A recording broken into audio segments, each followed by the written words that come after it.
I'm Dylan. And I'm Keon. And I am the new number 2. And this is Inevitable, that podcast where milk is the best food in the world, because this week we watched A, B, and C. And by Anthony Skene, I think is how you pronounce his name. Directed by Pat Jackson. I got the easy name for once. Hell yeah. And aired on October 13th, 1967. So just for once, we're getting one I didn't actually see broadcast live. Right, because once again, we're joined by the new number 2. No. Yes, you're just playing to the theory that I'm trapped in this podcast since Keon's already seen the whole show and he's just monitoring my response to everything. And now he's been joined by the new number 2 to just torture me to find out. I don't actually know what they're trying to find out, but... Why you haven't quit the podcast. Why I haven't resigned. Exactly. We want information. Oh, well, that's easy. You want to know why I didn't resign? It's because I would have nothing to do with my life. It's my life. It's literally my life. Well, darn, if only the number 2 in the show had this easy. Well, the number 2 of the show wasn't as good at his job as you two are, I guess. All right, we're done here. End your recordings. Pack it up, boys. Episode over. But yes, we're joined by Keith yet again. Who I assume you've watched this entire show, right, Keith? I have several times over the years, yeah. As I said, not live, though, even I'm not that old. But I first saw it repeated on Channel 4, I think it must have been the 90s. So for me, I was quite a late comer to The Prisoner. It was something I'd heard about a lot. It was always sort of like in the zeitgeist, but British television just didn't repeat things very often. It was repeated again in the 1980s, but I missed those. And so I first saw it in the 90s on telly, then I got the VHS, then the DVDs.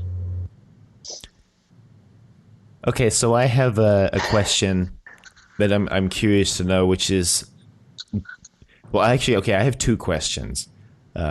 So I think Keon's watched the show and he watched it in the order it was aired in, and I'm obviously watching it in the order that it was aired in because that's how we decided to do this season. So my question is, 1, do you always watch it in the same order when you do your rewatches? And 2, is the order you watch it in release order, or do you have some other order that you like to watch The Prisoner in? Personally, I've always watched it in broadcast order because that tends to be what media puts it out in. Mm-hmm. But I'm a big believer in the changing the order slightly, especially with stories such as this one, because number 2 features again in a later episode, spoilers, but he's a much more strong-willed character. He's not broken by the red telephone by that point. So if you have that episode before this one, you can sort of see a bit of an arc in the characters, like failure the first time. Then you sort of see him in A, B, and C, and he's you can see his response to the telephone making much more sense. In this one, he's sort of like at the end, he's kind of defeated and obviously a doomed number 2. And then a couple of weeks later, he's back and jolly and dealing with a new situation. So I can't understand why people favour a different... I don't do it myself, though. Yeah, that was something I didn't know going into this episode, but just... Okay, the Wikipedia page for this episode has a huge section on chronology with the episode of The General, which I didn't read, but I did read on another page when I was looking at some brief production information that The General was produced before this episode and features the same number 2, so... Right, and that's actually reflected in the intro. So most number 2s say, I'm the new number 2, or, he goes, who are you? And he goes, like, the new number 2. But this time around, it's, I am number 2. Yeah, I noticed so he's not that. the new number 2. Yeah. He also has a way more forceful delivery of the intro than, like, the other 2 number 2s we've had so far. Well, I guess that we didn't really get the intro in the first episode, so it's really just more forceful than the one number 2 who's delivered that intro. I know, maybe we should keep track of who has the best number 2 laugh. What, like the Joker laugh? Is that the number 2 laugh? Well, because they always, in the intro, there's always that that portion at the end where number 2 goes ha ha ha ha ha or whatever. I think Peter Wyngarde's pretty good. I quite like his. No, I don't know. I don't know all of their names, so that's a name that's gone into the He's ether. in your future. Oh no! Oh no! Oh no! Yeah, weird. That's the weird experience of watching these in broadcast order. Is that like some of these number 2s are in our future, but in number 6 is past. Do we actually know why they were broadcast in this order then? Was it just because they were the ones that were finished first, or was it just a caprice of Patrick McGoon, or was it just because they were trying to keep the location-heavy episodes separated apart so they didn't all come in one go? Do we know why they did that? Yeah, that's a good question. And I'm trying to think back to, 2 weeks ago when we did an actual substantial amount of research, for us at least. 3 weeks ago. It was 3 weeks ago. Yeah, 3 weeks ago. I don't remember reading anything about why they were broadcast in such an odd order, but yeah, I don't remember actually reading a reason at any point. Like, I don't remember reading a reason as to why this was the order they were aired in. Just that it was the order they were aired in. So. Yeah, most television is made in a different order than it's aired, just based on like ease of what they have to put to the camera. But like, yeah, The Prisoner just is more out there, I think, than most shows with messing around with its order. Yeah, a lot of television at the time was just standalone stories, weren't they? So things were just broadcast ad hoc. I just wonder if it was as simple as that. They just the TV companies just broadcast them in that order. Just they had the beginning and they had an end, and all the others just stuck in the middle. But I'm fairly certain the production company would have insisted on a particular order, because otherwise some of the later episodes wouldn't make any sense at all. Not that they do anyway. But I was just curious because I wondered because some of the episodes are more allegorical than others, whether they just wanted some sort of like after more allegorical episode that want a more sort of straightforward adventure yarn just to keep the viewers interested. Yeah, possibly. Be. Imagine if they just dropped like Fallout as like episode 7 or something, like just end the show prematurely and then broadcast all the other ones after. Just air Arrival and then air Fallout and then just everything and then everything else. Even better, air it in reverse chronological order. Oh god.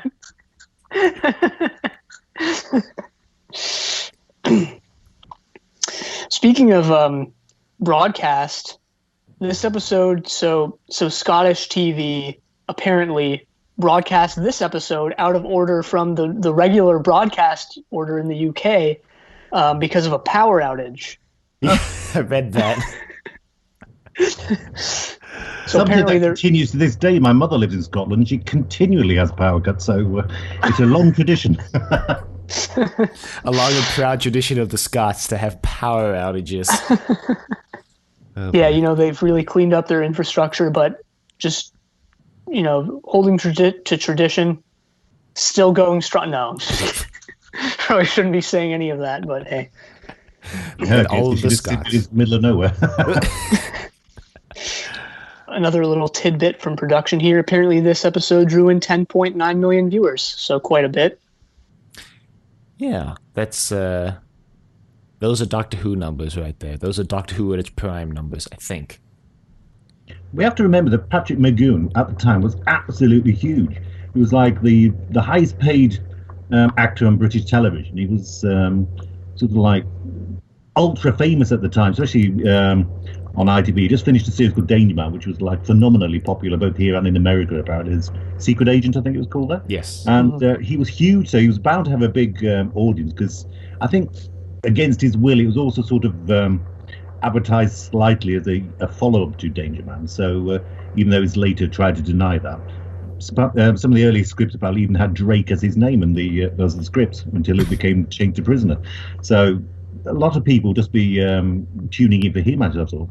Yeah, that makes sense for sure. Then people saw Fallout and That did kind of ruin his career a bit. Actually, he sort of had to have fled. He sort of fled to America after that, just to guest on Columbo for the rest of his career. Yeah, in one of his guest appearances, Columbo, he plays a secret agent, a retired secret agent with like a name suspiciously similar also to John Drake, and it's like, That's the thing. I was actually thinking about that the other day, and I was like, there's this weird like Patrick McGowan expanded universe thing where he's created this character, but it's also, you can also just attribute this to like he just can't think of anything other than like, because the concept for the Prisoner was almost in Danger Man, I think we read a few weeks ago. Yeah, and then the Prisoner was made, and then he goes on to like include the same sort of thing in Columbo. And it's just like, all right, that's cool, and it's kind of meta, but like, maybe it's just him not being able to think of anything new. I mean, I don't know if you covered that in previous episodes, but Mark Stein, the other chap who sort of co-created it, said he based his part of the idea in a place that actually existed in Scotland, where sort of agents during the war were sort of like sent to recover, in inverted commas, and sort of like kept sort of a bit under observation, especially if there was they didn't know quite which side they were on. So it's kind of based on historical truth in that respect as well. Yeah, that was okay. So that was something I read, and I think I said on our episode for what was last week, the Chimes of Big Ben. Mm-hmm. But I pretty much qualified it as, I don't know if this is true because I read it in like a YouTube comment. So it's good to hear someone with some authority coming out here saying that it's true. I mean, there's no sort of like argument that the two, that McGowan and Mark Stein, fell out really, really badly. So both of them sort of like try and take credit for it. Well, both did. Both passed away now. But he's actually on one of the documentaries I saw, on one of the DVDs once, Mark Stein's sort of interviewed in this taxi, sort of like the most unflattering angle ever. He says that then as well, but he spent the entire interview just sort of like admiring his chins, basically. Yeah, I didn't know they had that falling out, so that makes... That's why there's a later episode where the chap behind the desk appears again, who is actually Mark Stein, and it's a different actor, because at which point he'd gone. I think he wanted a more traditional series of sort of action adventures, and McGowan wanted more of a sort of allegorical series, and eventually as time went by, the two fell out over which way the direction the series should go, and obviously McGowan won, so I think that was him going to lick his wounds.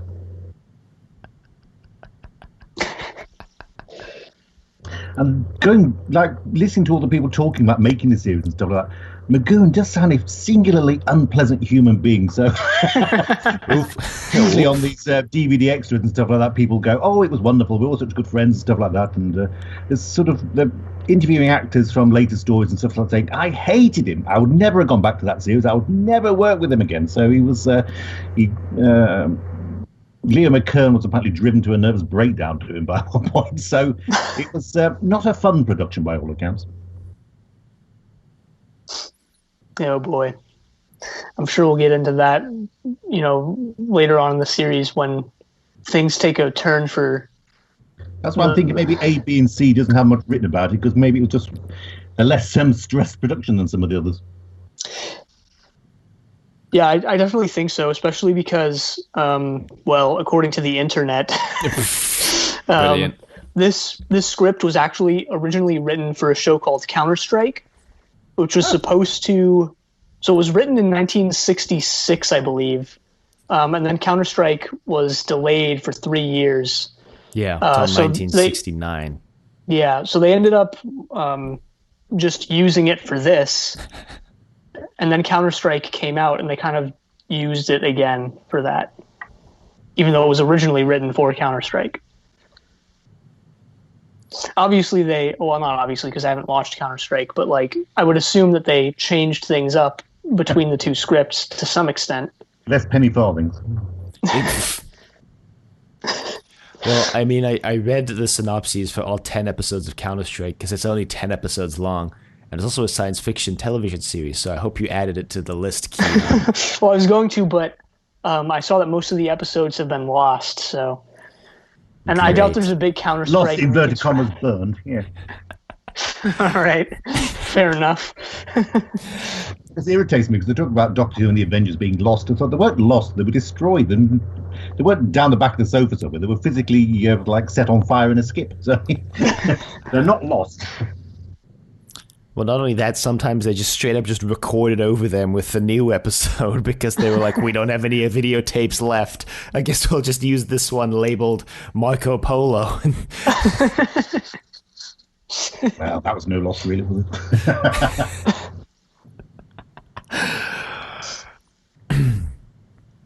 I still want to see. One day, I hope to see Ian examining those prints in real time, glorious black and white. It's look, anything you can imagine will be more exciting than what they would put on the screen. Okay, don't kid yourself. And Marco Polo and Tigana are both in an episode of The Prisoner together. Oh yes! Oh really? Yes! Oh my god! I can't wait till we get there. Well, that was like this week. This random character, the flower girl, like her actress has actually been in some really big things since The Prisoner, and in this she's just in what is basically a glorified cameo appearance, except not really because no one knew who she was. What was she? I genuinely don't know. Pirates of the Caribbean at World's End, Mission Impossible 3. Wow. The sitcom Fresh Off the Boat that ran for like 5 years here in America as like a main character. Nope. Yeah, I've actually watched a fair amount of that show. She plays the grandma, apparently. What? Don't know why you've watched a fair amount of that show, but anyway. I've just background watched it like I have with most shows that I've watched. So another weird oddity. So every episode we've watched so far, which is just 3. Arrival and Chimes of Big Ben, but like every time there's an actor who dies shortly, like within a year or two after the episode airs, and this episode is no different. So yeah, the woman who played B, B, I don't know her name, died I've got it. Yeah, exactly. Died like a week after this aired. Oh. Yeah, I'm beginning to see a pattern I'm not really sure I like here. Yeah. Because not only do these actresses die like shortly after making The Prisoner, that they've all been women so far. The curse of The Prisoner. And what did they know? What did they leak? I'm just kidding. People from a series that was made in the 1960s have died. Well, Well, I guess it's not so much that they died. We recorded 2020. I was to say that was a long time ago, but the fact that they died like in 67, 68 within a year of the thing going out was like, I think that's the more suspicious thing about it. Patrick McGoon have an alibi. You know, yeah. Where was Patrick McGoon when all this went down? Gulking off the cyanide.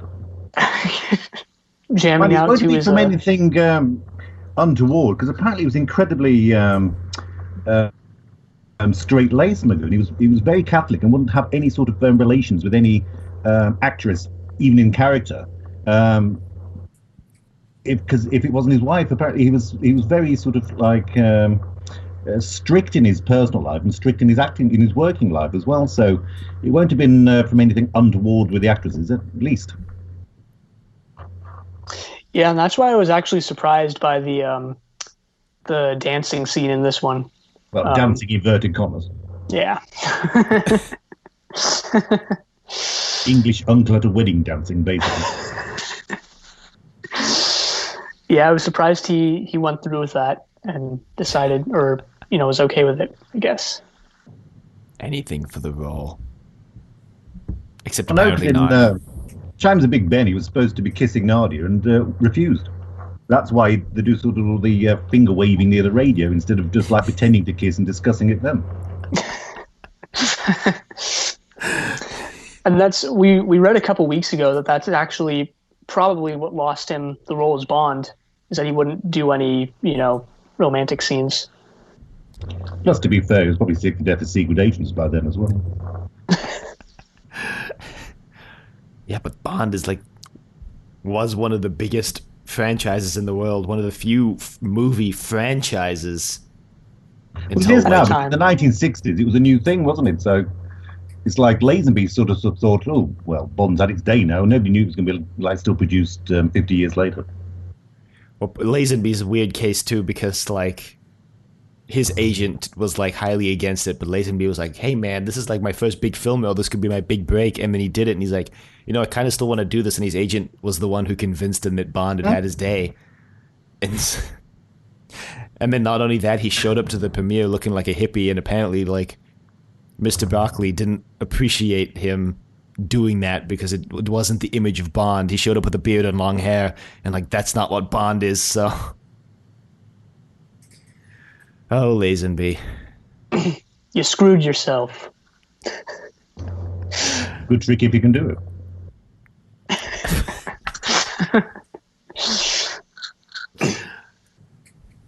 Well, I have no more production information. Look, okay, here's a hot take, but I don't think Lazenby was that bad. I'm going to throw that out there, and I know that's going to get me a lot of guff, but I don't think Lazenby was even bad at all. I'm going to throw that out there, but... He's really good in one of the best Bond films ever, so yeah. Thank you. I'm not alone. I knew I wasn't alone in this. I'll just agree. Why not? Never watched it. Don't even know what you're talking about. Well, the best sure. Music that. It is some of John Barry's best work on Bond. It is some of his best work, if not his best. Now, the subject of theme music, have you heard of the alternate music for The Prisoner? Yes. Yes, actually. It's the strangest, most surreal thing that I've seen in a while. I love it. I thought it was great. And so, yeah, people can go... If the place where I heard it was last week, we found out there was another cut of Chimes of Big Ben, and after we finished recording, I pretty much immediately went looking for it, and I didn't find that the alternate cut, but I found the scenes that were different, including the title sequence. It's on the DVD I've got, and it's like this bit when they're discussing stars and measuring stars. And apparently, well, the chap who did the cinematography nicked it from Kubrick because he was filming in the next studio. So he just went in, sort of filmed the starscape in the background, and they used that for the series. Yeah, my favorite random crossover. It was all cut out, so he wasted his time. Yeah, but that music it was wild. I remember reading something last week that described it in a really funny way. Let me see, I think I've still got it here somewhere. Oh yeah, the bizarre, almost avant-garde piece of discordant, dizzying music. Which I do like the actual series music, though. I think it's got a bombastic charm to it, but it would have been... and it's such a long introduction as well. That's what's so surprising these days. Can you imagine a series today having an opening title that's basically gone for nearly 2 minutes? Oh, it's longer than 2 minutes. I looked you this week. You don't get an opening title for series nowadays, do you? Just get a quick sting of music at the title of the show, and that's it. You go straight into it. Yeah, you got to get all of those 42 minutes to really flesh out your plot, and then somehow still feel like you're dragging it out. Yeah, I think it's like 3.5 minutes, isn't it, or something like that? Yeah. Good grief, is it really? Yeah, I checked the time this week because I was like, damn, I never realized how long this intro actually was, and it was 3.5 minutes, and I'm like, that makes sense. Well, get ready every single week. I mean, I could always fast forward 3.5 minutes if I wanted to, but I don't want to. But number 2. Some stories, the only titles are the best bit. Sapphire Steel. How dare you? I knew that was coming. some things, the title is the only bit. Children of the Stones. Yeah. 2 minutes of new content per week. Look, that had to have been Gareth Thomas's, like, his return on investment for that show, for how much acting he had to do and how much he probably got paid for those episodes, had to have been insane. Given how little content there is per week. True. Yeah, that's all. Oh, I did have one other production note, which is that apparently, and the site that I found this on did not elaborate on this whatsoever or cite a source, but apparently this episode was shot with limited access to Port Marion, which makes sense given. I think it's purely on the stage, isn't it? Any bit that is from Port Marion is purely stock footage. The entire thing was recorded then.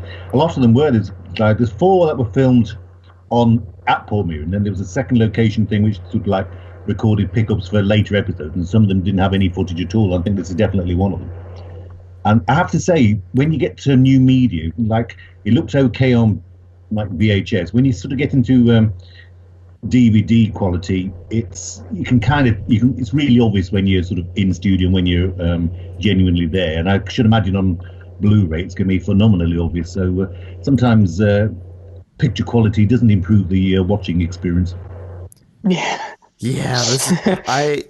When they go to the little town at the very end with C, which we'll get to in a little bit, but when they got there, I looked at it, and I'm watching these in like 720p HD, and I looked at it and I'm like, this whole town is a set.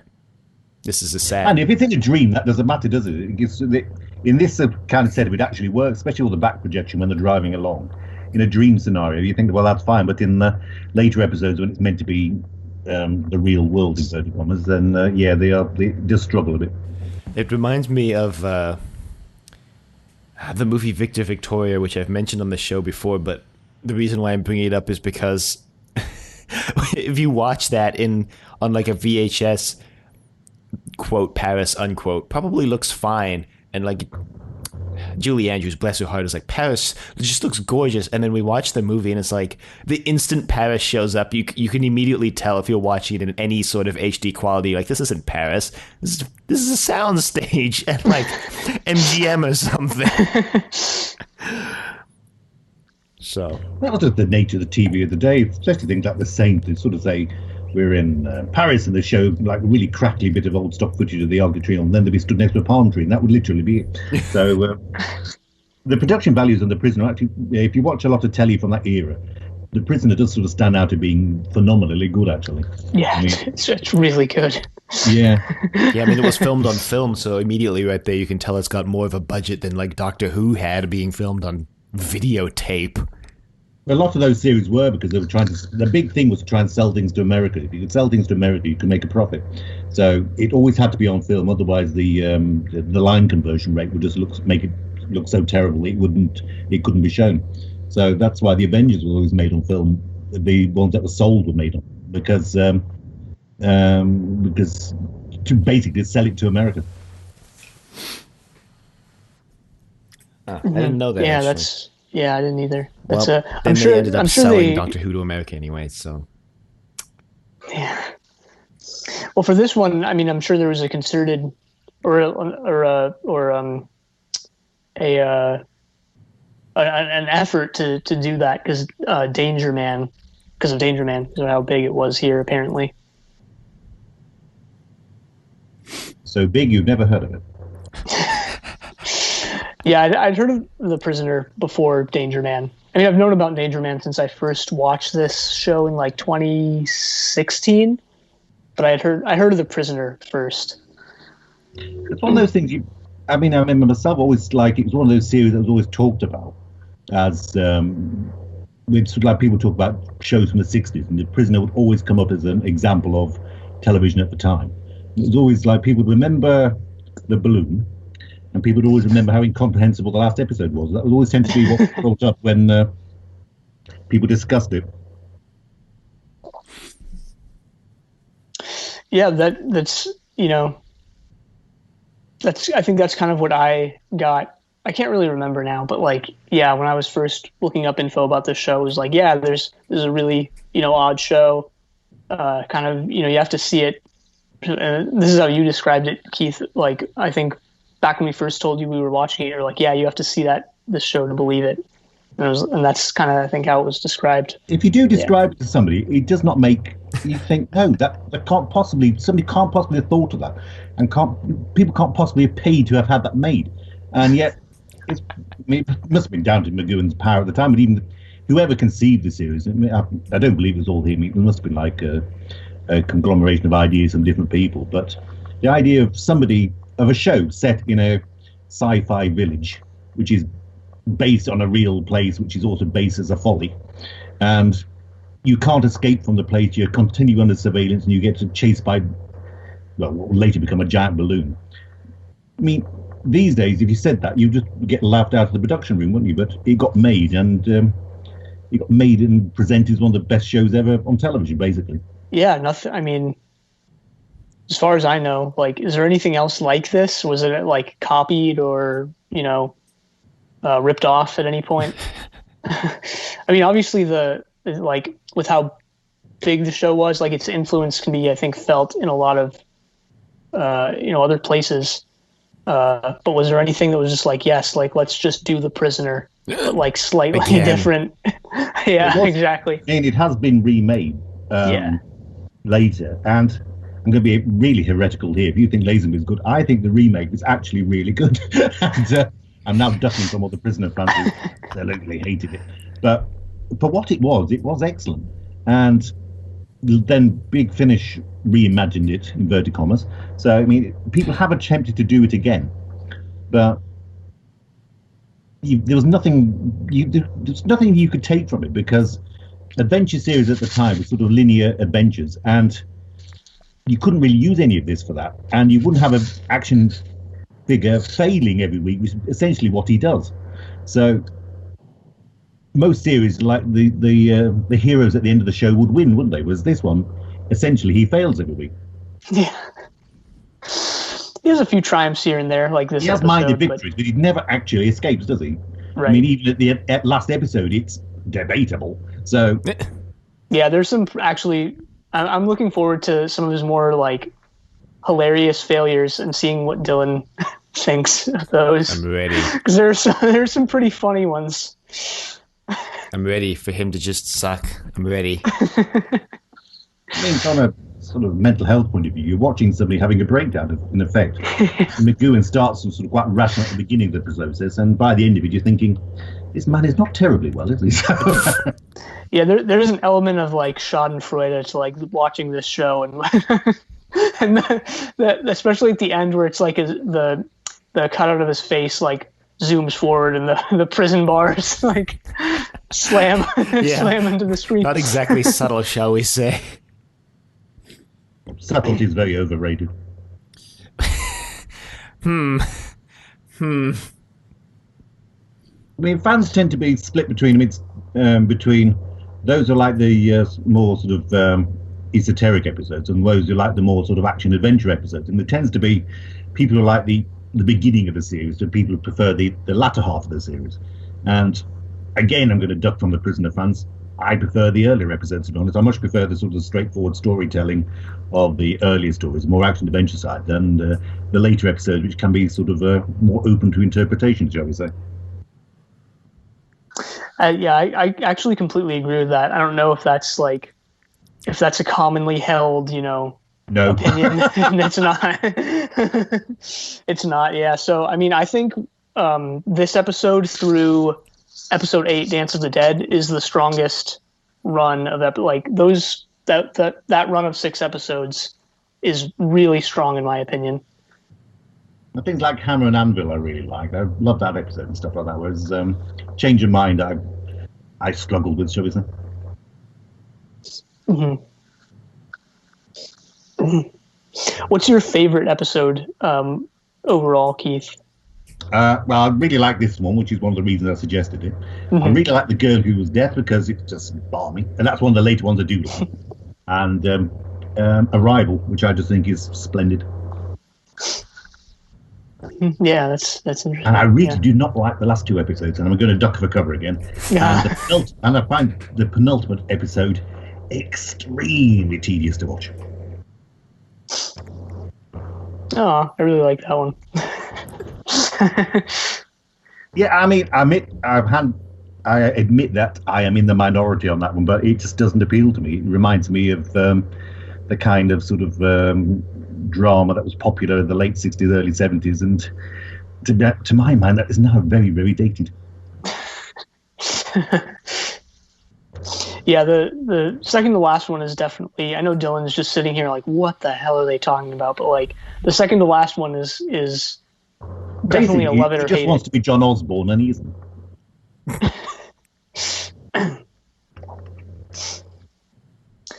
For the record, I guess I don't know if I'd said this in either of the previous two episodes that we've put out at this point, but Dance of the Dead is my favorite, episode 8. That looks astounding. That looks really amazing, and apparently nearly got shelved as well. Oh, huh. Yeah, well, I'm glad. And that's another Anthony Skene episode, isn't it? Yeah. I mean, purely from the production front, they just didn't have enough footage, and they thought it was going to get shelved. They just managed to cut it together in a way that made it broadcastable by all accounts. Again, depends who you believe, because there's different stories of different people. Some people say other people in the production were jealous of it and sort of like wanted it sort of buried a little bit. So who do you... Yeah, that's what we're finding. Question for the prisoner, actually. Who do you believe? Yeah, it's weird that is still a thing today, like with how meta this show is. And then there's also like the aspect of like, yeah, this is actually like, there's actual real secrecy behind the creation of this show, even to this day. Well, I don't have anything else production wise. So, you know, if you guys are ready to jump in, I'm ready to jump in. I was born ready, you might say. Would you? Were you? It was all leading up to this, watching The Prisoner and discussing it here at 9 a.m. In June 2020. It's all downhill from here. 1500 on a rainy, wet afternoon on a Sunday. Yes, we've had our one sunny day for this year in Britain. You had your one above average. Yeah. And hospitals were full of sunburn cases. Oh, it was marvelous. Perfect.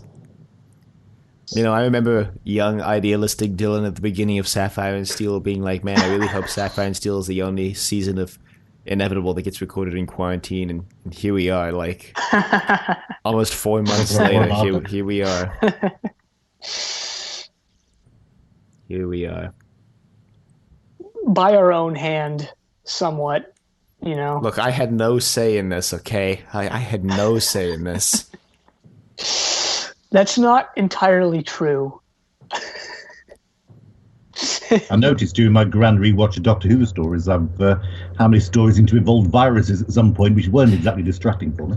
Oh my god. Yeah, it's kind of an easy... I don't want to diminish the writing of some Doctor Who stories, because I think it's... well, I think people give Doctor Who crap for quote-unquote bad writing when it's usually just okay, but like, yeah, there's a lot that's just like, all right, just throw in like a deadly virus or a pandemic, or like, cause I don't know, it's kind of just low hanging fruit. Maybe that's just because people have done it so much, but I don't know. It feels like an easy thing to go for. I suppose in those days they considered it fantasy, didn't they? However, no viruses in The Prisoner. Hooray! Yet. No viruses in The Prisoner. Yet. Oh well. Watch us just shift into a parallel universe halfway through where there was an episode about a virus. There's just a breakout in the village. Everyone dies. Well, they seem to have the best medical care in the entire planet, so they'd probably be all right, really. Maybe all their doctors are corrupt and evil, but they'd probably be quite good at containing these things. They just lock all the doors, well, they won't let people out until it had gone. Well, even still, like, if there was a virus, the village would just self-quarantine itself instantly, and it, like, wouldn't even spread outside of the village, so... Yeah, I mean, they're already doing that. You literally can't leave. If you're going to be quarantined anywhere, Port Mirren would be a fairly beautiful place to be quarantined, wouldn't it? Yeah. Yeah, definitely. Maybe not if there's like strange, homicidal, powerful government figures trying to find out. Yeah, trying to find out balls. things. And also like Rover, you know. But Yes, no Rover this week. unless you Just count wait the until title Rover sequence. speaks. I mean, I can't wait to see your reaction to that. No, I'm just kidding. That never happens. Well, when Rover Making turns to bark the like a camera. dog was unfortunate.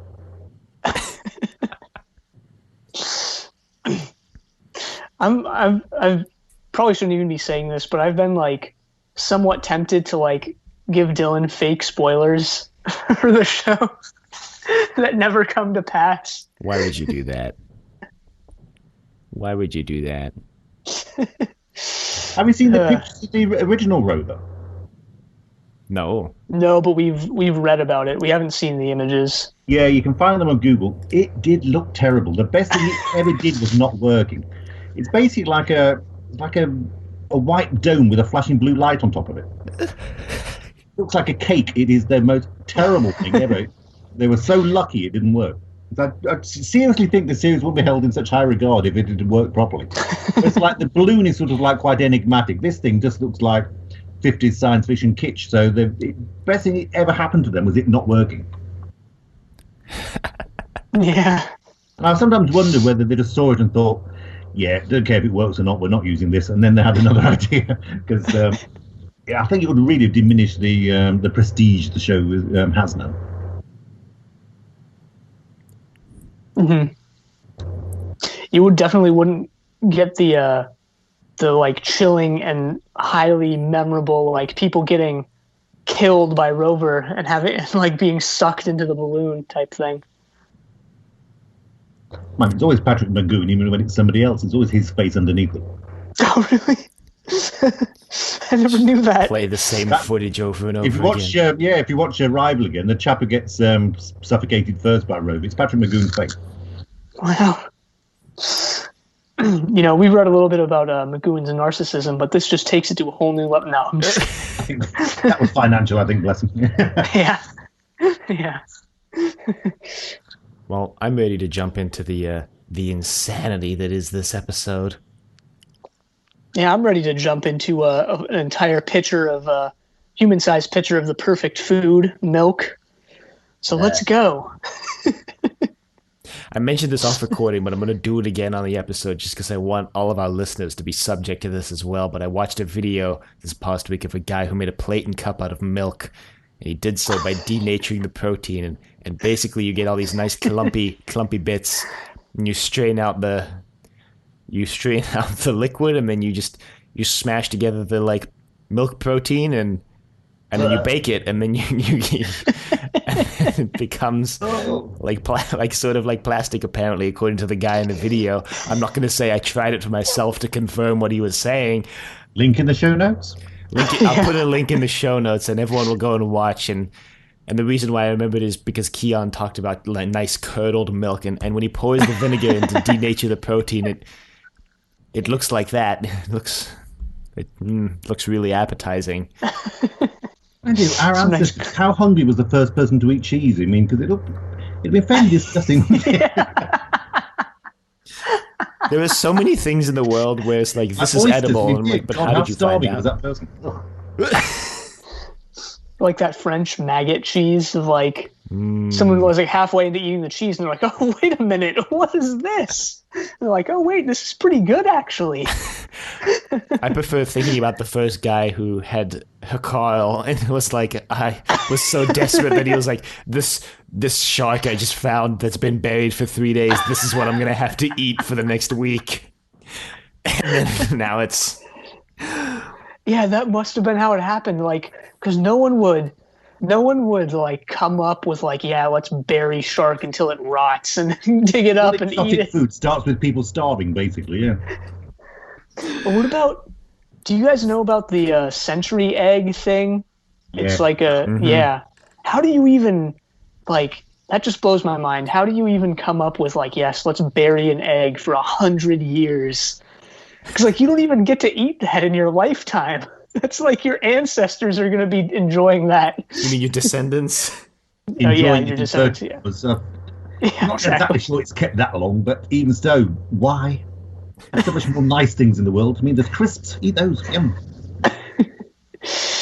Or just eat a non-buried egg and just crack an egg over the pan and fry it. Yeah. Go to the caffeine in number 6's house. Marvellous.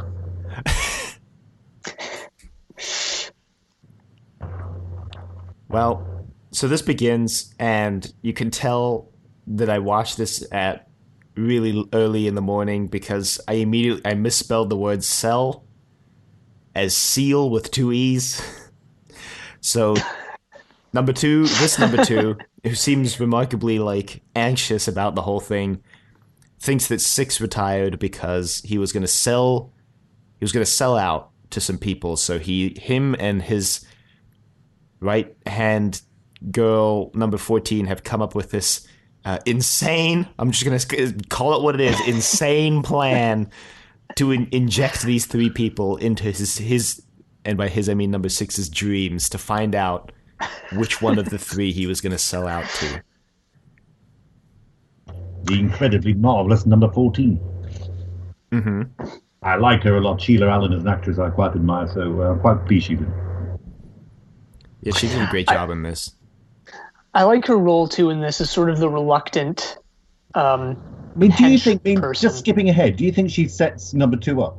Because she's no reason to be stood there in that shop in that morning and have to turn around with the flower girl and go, hello, I'm here, and then like to repeat that phrase later. Because number 2 is so horrible to her, do you think she's doing it on purpose? Now that you say that, probably. My headcanon is that she's got it in for number 2. Yeah, now that you say that, that's probably true, but I had never thought of that before now. Yeah, I never thought of it that way, but that makes a lot of sense. He's really quite horrible to her, isn't he? So she'll probably go, right. Well, he's a bit desperate for some unspecified reason. After his failure for the general, you mean? Yeah, I mean, we've already basically spoiled it. So the next episode, broadcast-wise, that he appears in is chronologically before this, and he fails pretty badly in that episode. Allegedly chronologically before this. Yeah. Look, I'm taking nothing for granted. I'm not buying into any of your fan theories till I've watched the whole show. I'm partial. Maybe they wiped his mind and he got another chance. You don't know. There is an argument that every story for the Prisoner, apart from the last ones, are individual ones. Like, that's why they have the massive opening titles, because each one is a single story, like a single film, and it sort of goes back to the start. Because sometimes he seems incredibly naive about what's going on in this world, even though he's been there for weeks. Yeah. Well, I'm going to propose a theory of my own based on an episode of a different television show that this reminded me of, but I'm going to save that for the end because we really need to explain the plot for what I'm going to say to make sense.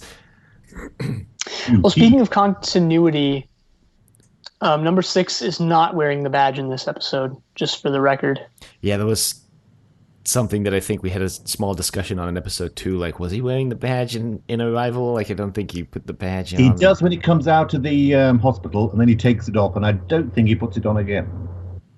But he is wearing it briefly with the straw hat and the brolly when he comes out of the hospital, when he's given his uniform in inverted commas. But then he ditches all of them apart from the blazer. Yeah. And I noticed he wasn't wearing it in this episode because there's a character, I think number 14, in her fake naivete, who calls it out because he's not wearing his badge. She goes, wait, what's your number? And he goes, oh, I'm number 6. So I'm pretty certain, I mean, proper Prisoner fans will probably pull me up on this, but I'm fairly certain he never wears it after Arrival. Did he wear it in the Chimes of Big Ben? No, so. He didn't wear it in that, and that was... Okay, he didn't wear it. I think you, Keon, proposed the theory that Chimes of Big Ben is what breaks him and he finally starts to wear it after that, but I have no knowledge beyond ABC, so I mean, I can't... Yeah, I guess I was wrong then, because I remembered him wearing it, but I guess I was wrong about that. I've got 2 badges at home. I've got a number 2 badge and a number 6 badge. And I used to work somewhere 4 or 5 years ago where I was particularly unhappy. So I started wearing the number 6 badge as a subtle thing that I was a prisoner, and nobody got it marvelously. You were lucky. Wow, yeah, that's great. I also walked down the corridors humming the gonk, the theme from Dawn of the Dead as well. I left shortly after. Well, what happens next? Oh, right, they Number 14 resists the having wet brought into her laboratory, so people have to take off their Macs. Yeah. That's a detail you'd only put in Wales, really, isn't it? Apparently, so I read this is the only episode where we see rain in the village, surprisingly enough. Intentionally, yeah. You can kind of see it in the background a lot. Yeah. Again, in Wales. But it turns out that they're bringing 6 into the facility in a body bag. And this is the last chronological episode. 6 is dead. No. Yet another amazing redress of the dome set. They really did get their money's worth out of that, didn't they? Hey man, if you is it? I didn't realize that. It's every set in that sort of dome is the same set, just redressed, which is like the observation room, number 2's room, this room, and dozens of others as well. It's the same set redressed, and they do it phenomenally well. Whoever designed it was a genius, because you can't really tell. It's lit differently, and they put different things in it, but essentially the same thing. I think that's one of the reasons that Lou Grade put up with it, was because it was quite cost effective once they got past the phenomenally expensive outdoor filming. The actual filming indoors was actually quite cost effective in terms of sets and settings. Wow, yeah, I never realized that. That's yeah, I guess that's how good it is. That's crazy. And these scenes must have been incredibly time consuming, because there was no sort of like videoing in those days. So all the things they see on those screens have been pre-filmed. Even when, like, number 6 opens his eyes and looks up and sees number 14, that was pre-filmed to be on that screen then for them to have recorded it, or to have filmed it. So it must have been taken hours to have done this. These days, I mean, it's so easy to record an image. In those days, it was so difficult, and that they do it so seamlessly. Yeah, I really like the scene later on when number 6 is watching the screen with number 2, and he walks, like, it's kind of off screen left, and he walks into frame almost with the video of number 6 playing. Like, I really liked that scene, which must have taken ages to film. It took a long time to process film, so that would take at least like a day between each like recording. So if that had been ruined, it would put things back in further as well, wouldn't it? So it was quite an ambitious production, more than it would be today.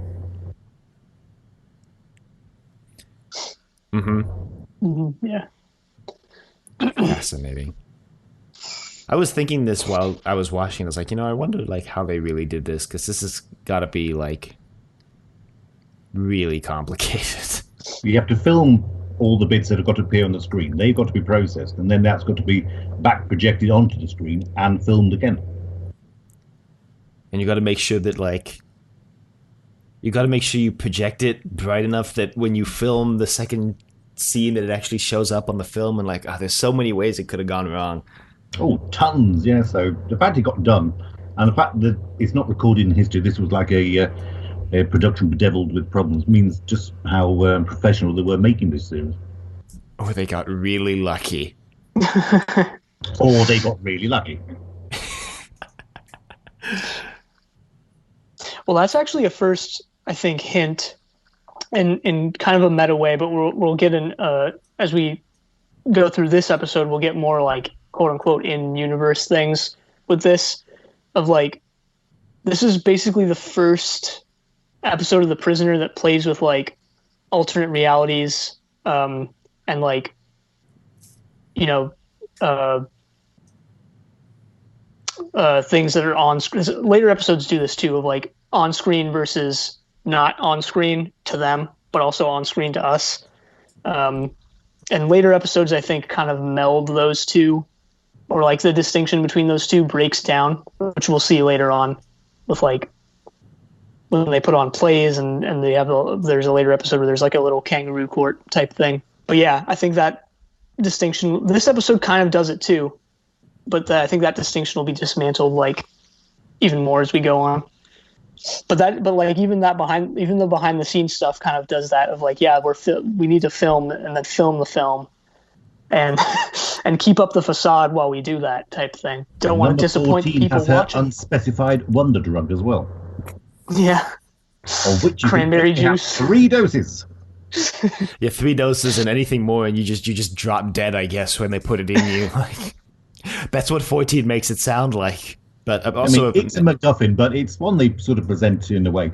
And I really love the film canisters they've got, the way they just sort of plug them in, their sort of early version of a disc system, I think, which is quite prophetic of. Not just like, I mean, out of time, they'd be like threading in film into a projector, wouldn't they? So that was quite a nice sort of sci-fi idea, which today looks old-fashioned. At the time, would have been quite inventive of them. Hey, it's retrofuturism. Well, I'm assuming in previous episodes you've gone into all the stuff they predicted. So Kind of, not really. Surveillance cameras, credit cards, sliding doors, cordless telephones. Don't forget, in the cities, none of those were real. So yeah, I mean, I'm trying to think. Well, like, what is there anything in this show that like didn't really come to pass, or that was like a somewhat reasonable idea that could have been created but like didn't end up happening? Yeah, going into people's dreams hasn't actually come to pass yet, has it? So what was that? Going into people's dreams hasn't come into pass. Well, how would you as far know? as we know. Yeah, how would you You know? have artificial reality, isn't it? It's a dream. You just write it off as not being real. Like, how do you know? Ooh, deep. Yeah, that's a good point. Yeah, like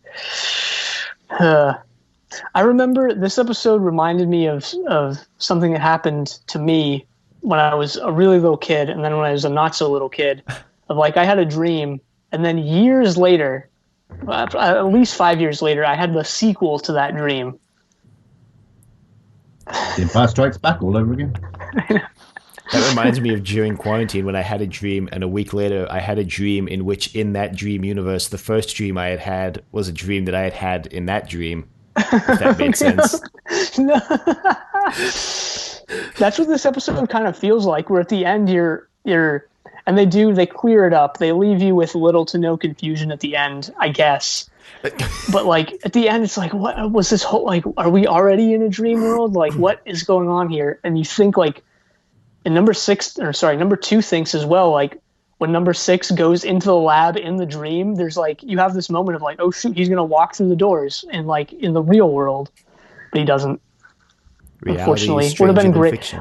Would have been great if he just walked in through those doors and they like look back at the bed and he wasn't there or something. I don't know. That's how I would have done it. And it actually been the authorities experimenting on number 2. You know, yeah. What result they would have got had they done this test on number 6?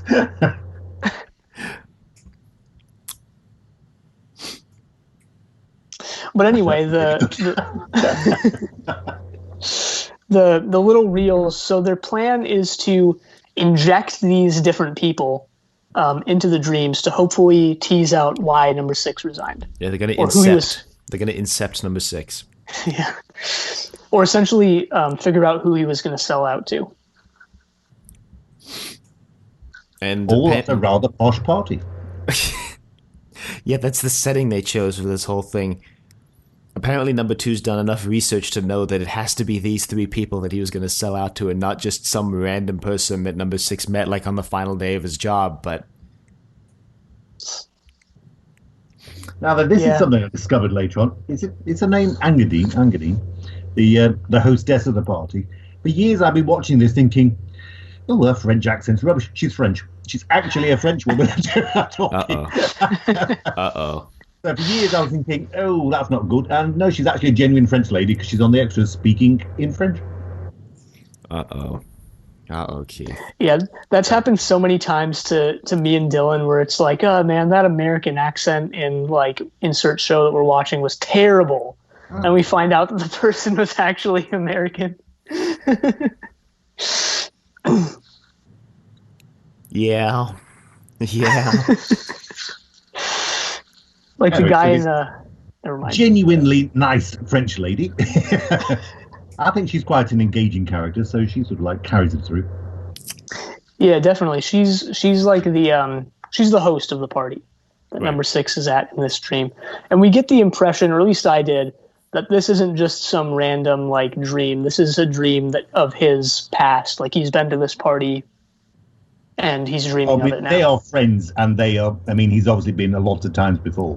They've got quite a flirty, bantery relationship, haven't they? So, I mean, they're obviously known to each other, and it's sort of kind of implied that might have been where he was heading after resigning. Had he gone through with his original plans, had he not been intercepted and taken to the village, he might have gone to Paris, and he might have gone to this party. That's sort of the implication, isn't it?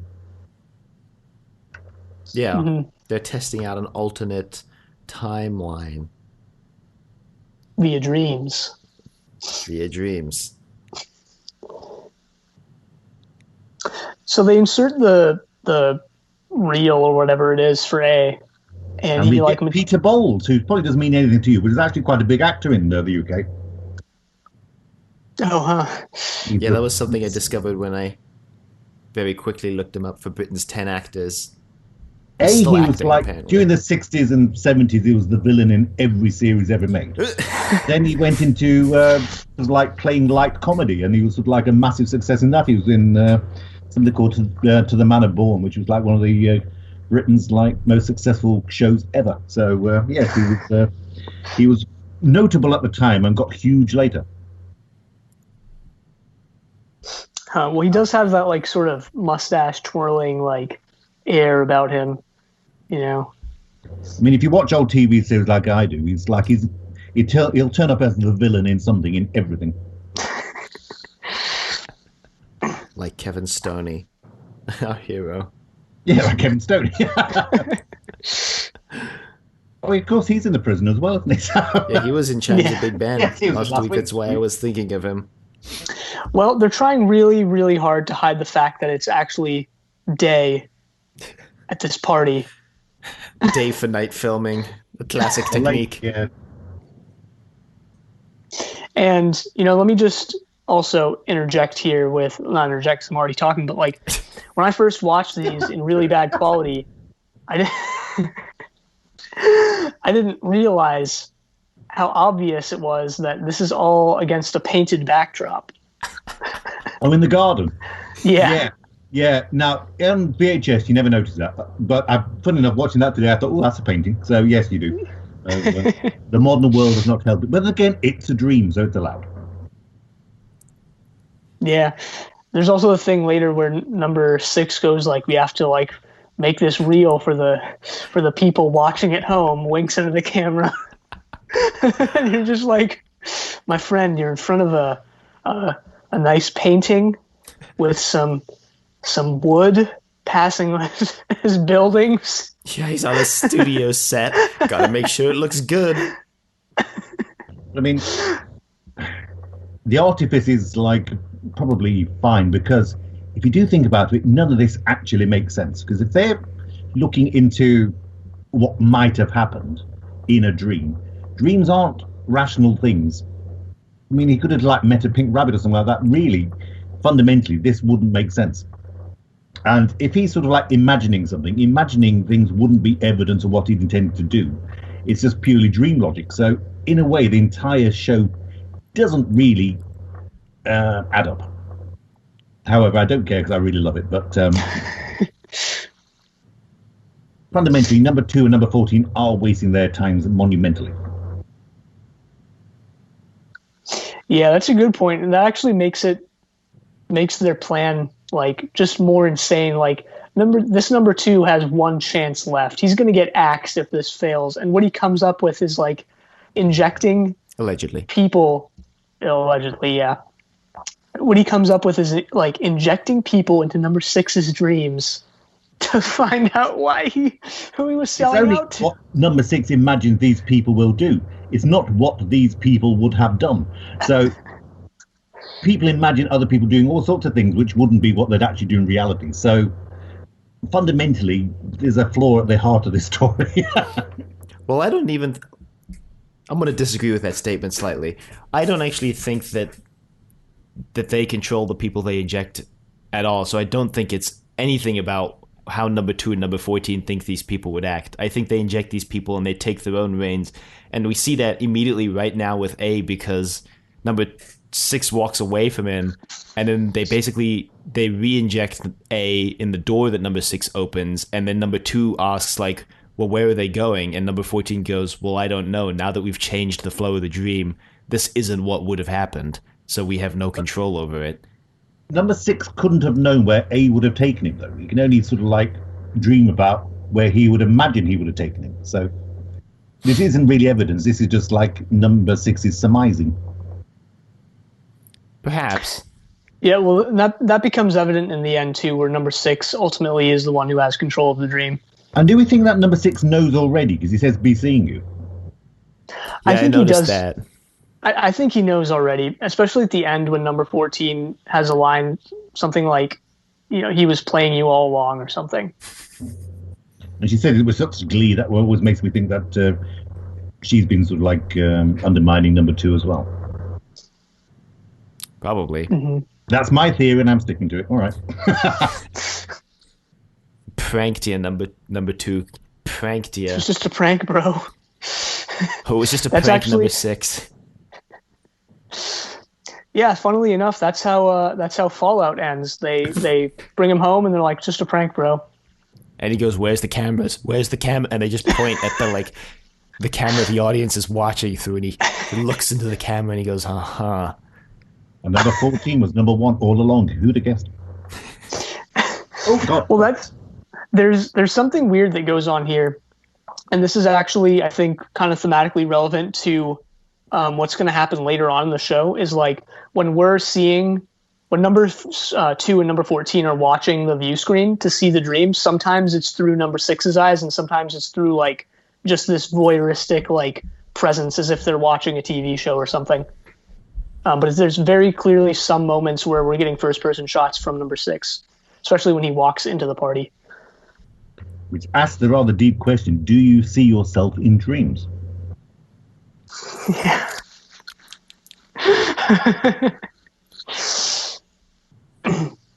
Yeah, see, now I've been thinking about all my dreams and like, do I see myself? And I don't even know. I don't even know anymore. I think that's I think that's most people's reaction is like they're not sure. I'm not sure. I don't know whether my dreams are first person or third person. No, mine are always first person. I've never seen myself from the outside. So no, that's for me. It's always from my perspective. So now I don't know what it's like for other people, but for me that's that. So in terms of what you just said, no, it doesn't make sense. But then again, it's a television show, so you have to have some sort of a dramatic license, don't you? Yeah, to risk going on a little tangent here, like I can't even when I wake up from a dream, I don't like. I just kind of know what happened. Like I don't really have any visual of it or anything like that. It's just like I kind of know the events of, or as if I like had like read a story or something with no pictures. I don't know, whatever. It's a debatable point, but a lot of the research suggests that dreams just basically flashes of images, and then your brain puts it into a narrative. So, because as human beings, we like a narrative structure to things. We like things to make sense, so therefore we can't abide things to be sort of just random. So we put a story onto things. So, which personally I believe, because in my professional life, it's something I deal with quite a lot. So I think that stories like this don't really make sense because we don't dream a narrative. We construct a narrative. Mm-hmm. Mm-hmm. Yeah, that's really interesting. Which means you have really weird dreams. You've got quite a strange script editor in your head.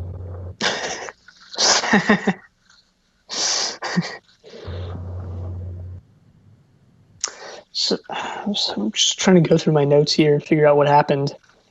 Well, so A takes him to a place and they talk for a little while, and it's revealed that A was also a spy, and he defected to the other side. Who is the other side? It doesn't matter. It doesn't matter. I mean, they even considering nearly all the number twos are English, I think it's fairly certain that it's probably Russia. There's no evidence for that, but the number twos are incredibly white middle-class English people, aren't they? So,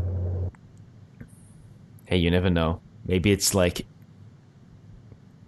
maybe it's literally like Germany. Iceland, America. The Well, I think villages in it's- Florida. I know. I think it's relevant to the show though that you like that it is ambiguous that you don't know, because there's the whole angle of like, yeah, it doesn't really matter. Both sides or any side you can conceive of is actually after the same thing. I mean, number 6 even says both this. sides are becoming the same. They say that quite a lot, don't they? Yeah, they say it in this episode multiple times. Just so you really know. Subtlety gone. I mean, number 6 hits us with that hard sides don't matter. We all want the same thing. So That's what I meant. That's what I mean too. Of like, I know I was kind of hinting at this the last 2 weeks of like, yeah, there's gonna be some real meta stuff, and they throw all subtlety with it out the window. Like, yeah, this episode number 6 does everything but like wink into the camera, like, and that's because they are watching in the show. But even that is like kind of meta. So I don't know. my favorite Be television number one programs. watching his minions. What if we are number 1? Whoa. Just imagine. Whoa! I feel like that's too smart for Patrick McGowan, though. Sorry. Just imagine. Wow! Wow! It would be too clever. He's already shown he can't do subtlety, so sorry. That doesn't mean anything. I think it means a lot, actually. I think it means a lot. Well, the thing is, when you say someone can't do subtlety, maybe you're just missing what's actually going on. All right, tell me what's actually going on in this episode, Keon. Well, I missed it as well, so. Well, you can Did believe. want to push a message with some, especially the when they designed the series, they had sort of like, I think it's about 6 or 8 episodes in mind, where they wanted to like have a message for each one. One was going to be about democracy, one was going to be about education, things like that. And then when they came to actually make it, they said, no, we need at least 13 to sell it. So they had to like introduce episodes such as this one to bulk it out. So I think, to be fair to McGowan, a lot of the episodes were intended to convey a message, but not all of them. And I think this is possibly one that wasn't. This is more to pad it out to make the number count up. It doesn't stop it being entertaining. It doesn't stop him changing things in the writing to make it more to what he wanted the series to be. But, I mean, looking at what is written about the making of the series and from people at the time, McGowan was not particularly pleasant to be around, but I think he definitely had an agenda. And I think half of what he does is, to my mind, is incredibly clever, and the other half he does is sort of like student writing, if that makes sense. And some of it comes across as really good, and some of it comes across as really, oh, I can see what you're doing there. But that's taste, that's personal taste. But I think he definitely had a message, and especially for television at the time, it was quite revolutionary to go into making a series with that intention, if that makes sense. Otherwise, I mean, prior to that, it was purely plays which would be written to have a message involved, not a popularist TV show, which was what he was doing. So if he was subverting anything, he was subverting popular television, the action adventure series, to bring in ideas that were perhaps more, I want to say highbrow, because I think that's sort of like a bit pompous on my part, but maybe a bit more esoteric than what the viewers were being given normally. Does that make sense? Yeah, that totally makes sense. I recently read an interview. I don't remember who it was, but it was someone who's been in written and directed and such for television for, basically his entire career. American guy. I don't even remember his name or what he worked on. But one of the things he said in the interview is that, if you want to be a television writer, you have to discard anything you want to do story-wise or thematically. You just have to give people what they want and realize that you're basically doing this to sell products and keep people watching so that they can tune into commercials. And he's like, that's what you have to, like, you have to accept that. That's like the number one step, like the number one thing you have to do to be a TV writer. And to be fair, if he'd had just made the allegorical episodes, which were like the ones he wanted to make, it would have been a fairly bloody boring series. Whereas having to make it the way they did, with episodes such as this, which are just action adventure and, for want of a better word, fun, it's probably made this series more watched than it would have been otherwise. I guess I slightly disagree with that, because I think this episode is actually introducing a lot of concepts that come back in definitely the later ones that do get a little bit more, I don't know, weird and less straightforward. I mean, I completely agree. To my mind, the weirder ones, I think, alienated the audience and sort of stopped them taking on the message which he intended to convey, if that makes sense. But yeah, but like the General, I was watching that today, and cover your ears. I was thinking, in this world now where people get messages, inverted commas, from the internet and from YouTube and Facebook and things like that, the idea of things just being subliminally given to people, like, this is the information, don't think about it. Actually, these days, that's incredibly prescient. Whereas at the time, they kind of could have guessed that might have been what happened. They could not have known. So it's become more relevant by accident. Does that make sense? Yeah, for sure. For sure. And Dylan, to kind of go back to what you said before, to some of the more, I don't know, theoretical, for lack of a better word, thing, like, you can still believe that the people creating the show had, obviously some intention or, their own interpretation of their own story in mind, while also not believing that they're the ultimate authority on that. I suppose. And the fact that producers of the shows got so angry with each other about the message that they were trying to convey or the product they were trying to make, that one of them walked out, means they must have had an intention at the time, and obviously different ones. Yeah.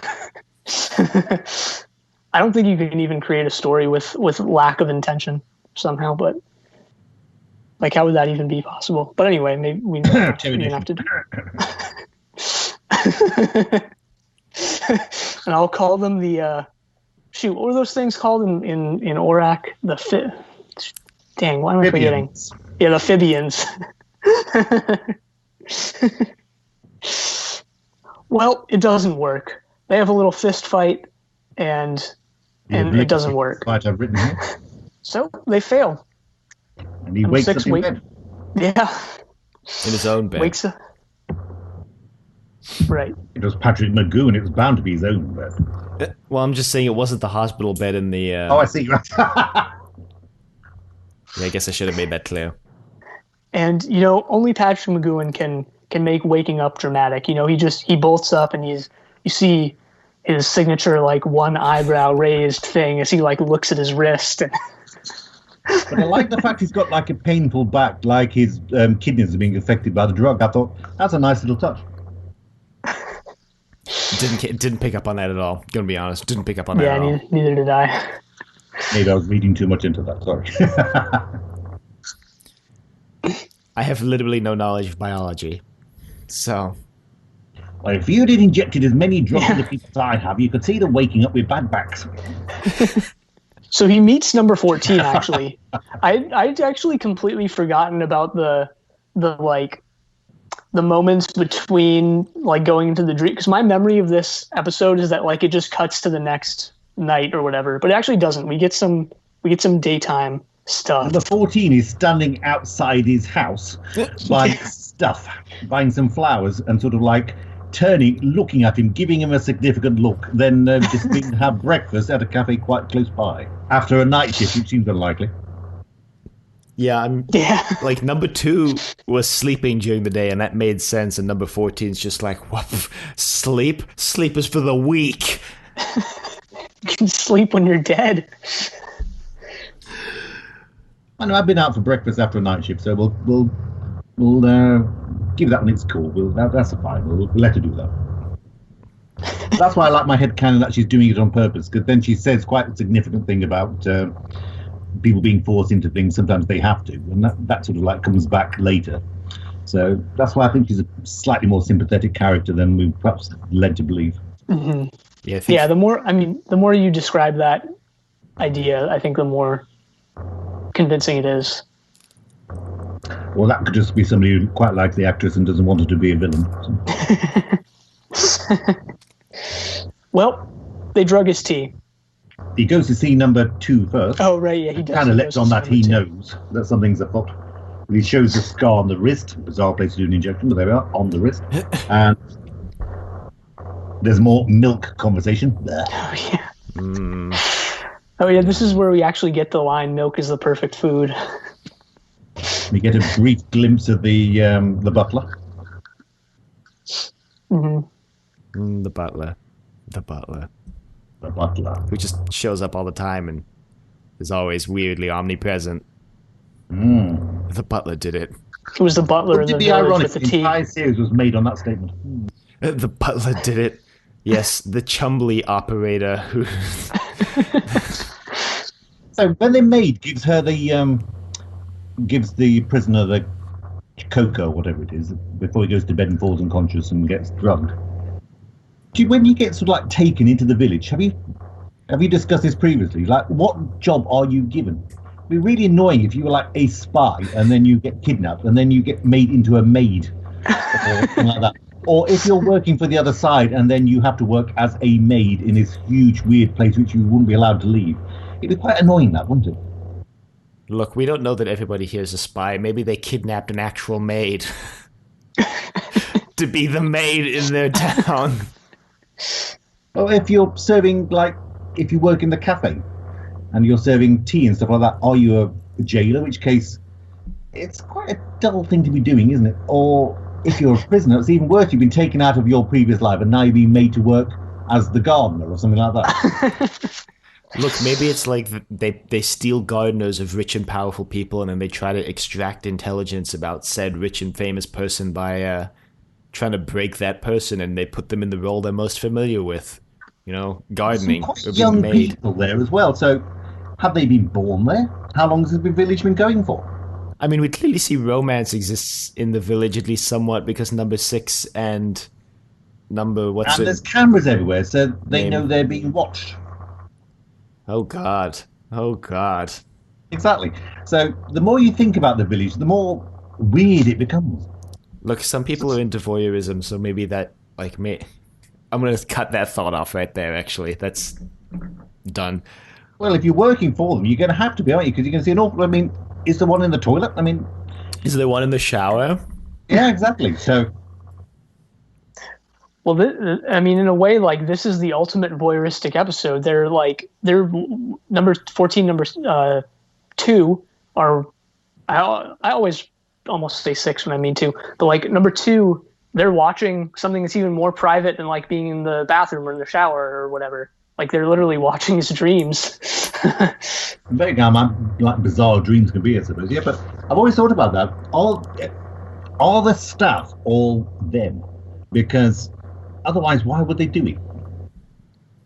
Maybe number 6 is the only one who's actually a prisoner, and everyone else is just somebody's the shopkeeper earlier, who's later the shopkeeper is in another story as a prisoner. So basically, has he been made to become a shopkeeper? And why would somebody who becomes a shopkeeper be imprisoned in the village in the first place? So presumably he was a spy or somebody in authority or somebody who could do damage to a state, and now he has to work in a shop. Yeah, maybe he chose that voluntarily. I mean, we don't know that everybody here is...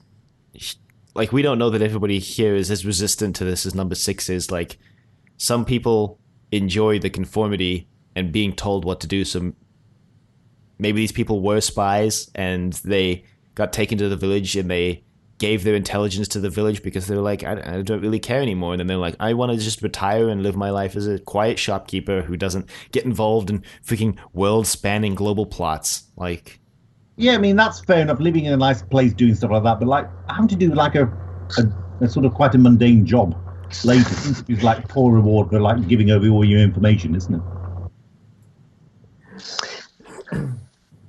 Maybe others are trying to escape too. I mean, we only see 6's escapades, but maybe there's some like other conflicts going on in the village that we're not like privy to.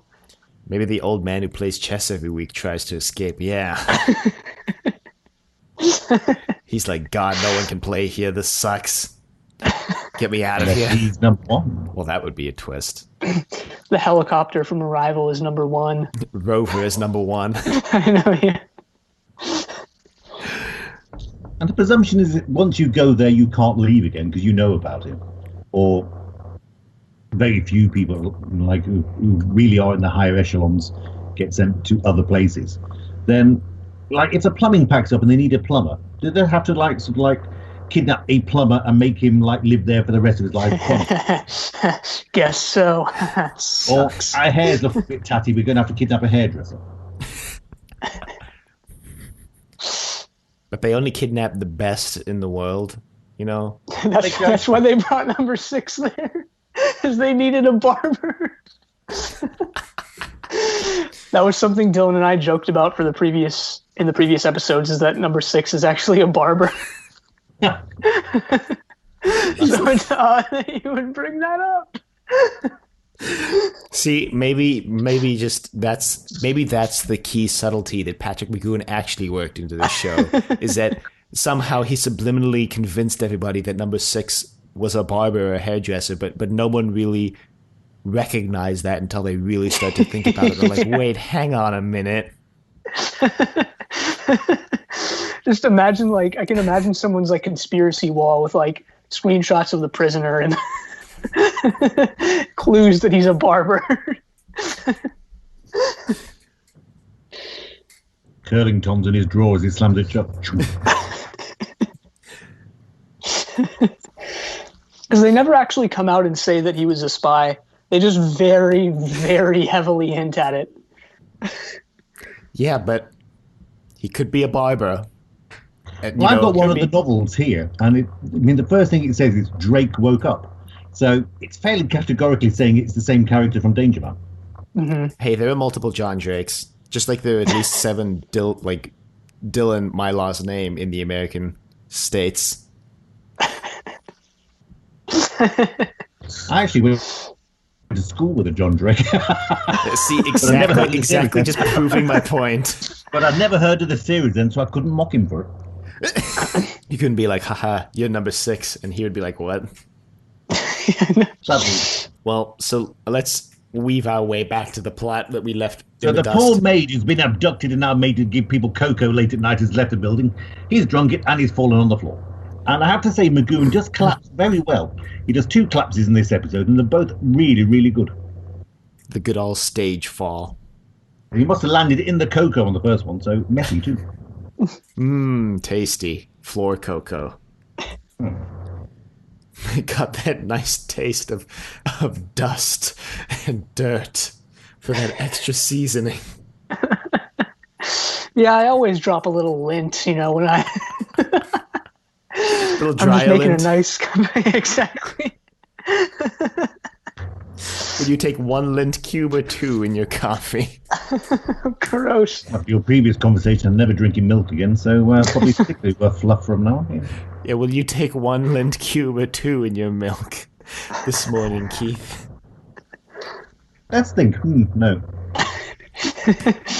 So they incept person B into number 6's dream, and so I almost said number B. That would have been embarrassing. B is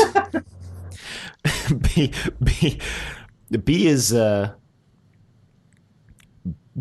also implied to be a spy, but she hasn't necessarily defected it's or not resigned. Implied. They do say she's the most incredible spy. So, okay. Hello, Mrs. Spy, basically. Yeah. She looks amazing, though, doesn't she? She looks the most stunning person. And I really like the interaction she has with number 6 as well. There's like a Steed and Mrs. Peel vibe going on. I could have watched more with them, to be honest. I think they work really well together. Spin-off I'm very win. sorry to hear that she passed away shortly after filming it, because I think she was rather good in this. And a rather lovely frock, too. Yeah, I really liked B a lot. And I'm just now realizing when I almost said number B that the reason why these are A, B, and C is probably to avoid confusion so that they wouldn't be 1, 2, and 3. Ah, good point. I think the original title for the show was something like Play in 3 Acts or something, wasn't it? Something like that. For the script, yeah, I did read that it was the working title of Play in 3 Acts. Which would have been rubbish, so I'm quite glad I stuck with A, B, and C. Oh, I would have liked Play in 3X because that, I think, would have been the most meta thing about this whole episode. Yeah, I was gonna say. And even then, it wouldn't have been their longest title. So they're about to blow their cover because 14 starts talking through B. Yeah, okay, so I need some clarification here if I can interrupt for a second, because 14 says that 6 might recognize her voice, but then when she does actually start speaking, B says all the lines like in her own voice, so I wasn't really clear. She doesn't know if that's going to happen though, so she's not sure she's not sure whether it'll be her voice coming out or B's voice, and it's just lucky chance that it happens to be B saying her words. Okay, so she didn't know. Okay, that makes a lot of sense. Say it could break the illusion. I thought it was like 6 might recognize that it wasn't the way B talks, and that it was actually the way that this woman that he met like earlier that day talks, type thing. I think from the way I've seen it over the years, I've always assumed it was they don't know whether it's going to be 14's voice or B's voice. Mm-hmm. And they're just lucky that it happens to be B. But it doesn't work. 6 doesn't buy it, even though B is being held at gunpoint. Yeah, B's like, look, I'm going to die. Please tell me why you resigned. Probably gets the age of her probably non-existent son wrong. Yes, sir.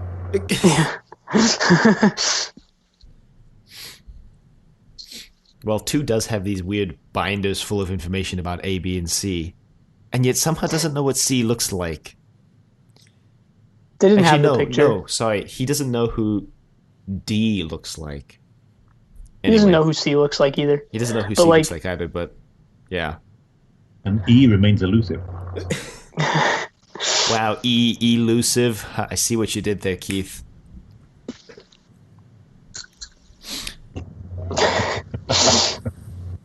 It is kind of funny though when he starts asking B questions and they're like, oh shoot, when they like bring out the binder with the with the details and they're like, all right, quick, come on, like. This reminds me so much of the movie Inception, because like something super similar happens when they've got the guy that they're trying to incept, and he starts like asking them something, and they're like, oh shit, like, what? Oh god, pull up the research. Just rather quaint. They've got a little ring binder file with all the information. And these days, all our computers are happily compiling dossiers and all of us, aren't we? Yeah, I mean the government probably knows everything about me at this point, especially since I had to tell them everything about me to become a citizen. Like I had. Welp, it doesn't work. They fail yet again. Yeah. Oh, and him.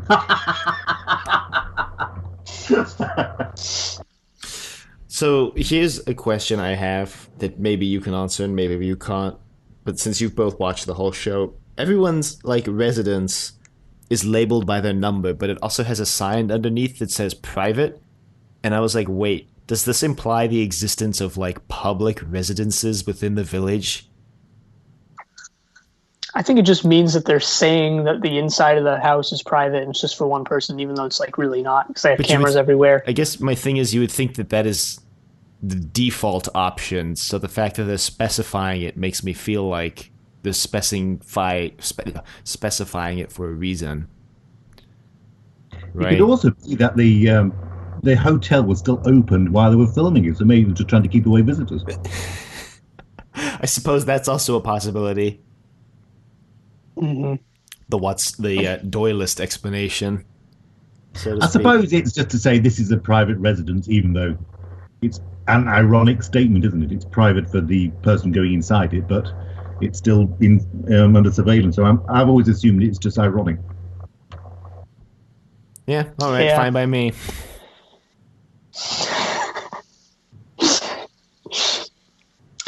Anyway, number 6 has learned his lesson. He pours out the tea. No, first of all, he follows number 14, who still hasn't gone to bed. Yeah, he stalks number 14. He goes into like a bat cave and under no surveillance whatsoever, goes through the sci-fi cliche of an air vent. He goes down a corridor, then he goes into a place, again under no surveillance whatsoever, and doctors his medicine. Yeah, this is something I noticed too, that already the prisoner seems to be a little bit convenient about forgetting that they're supposed to be under constant surveillance when it's convenient to the plot. You think number 6 might possibly be under more surveillance than most, particularly at the moment, and yet he can do all this and not a camera upon him. Unless number 14's doctored it. Yeah, number 14 was probably in on this entire Sabotage thing. cameras, that's it. Okay, but even In fact, if she's she probably had, dead in there on purpose. Yeah. but even if she had, no, hold on, even if she had, number 6 wouldn't know that. Number 6 wouldn't know that though. Number 6 should assume that he's under constant surveillance, and he doesn't. Plus, the camera on his bed would probably notice he wasn't there. Yeah. So number 6 should assume that he's under constant surveillance. So he makes no indication that he is. Well, it's like, what is he gonna? Let's either do that or do nothing. Like. Yeah, but the fact they should have really seen him doing it, shouldn't they? So yeah. But it is a bit of a plot contrivance that they haven't witnessed him doing any of this. Yeah, extremely. The thing is, they make it extremely obvious because as soon as he leaves the compound, number 2 wakes up and he's like, "I want to see number 6," and then he immediately just pulls up footage of number 6 right at that moment, just at the snap of his fingers, basically. So I feel like he was asleep. Yeah, I forgot about that. That's part of the reason why it's so like glaringly obvious that he does all this without surveillance, because they immediately then like call it out because 2's like, "I want to see number 6 right now," and they just bring it up. Unless it's another meta thing like, we've realised this doesn't work, so we're going to highlight it and look clever. Yeah, I wouldn't have even, and I almost didn't even think of it, even though they do call it out, but like, I wouldn't have even questioned it if if that scene wasn't there and he just did all of this, and they never like brought it up. To be honest, I've watched this episode dozens of times and I've only twigged it today, so.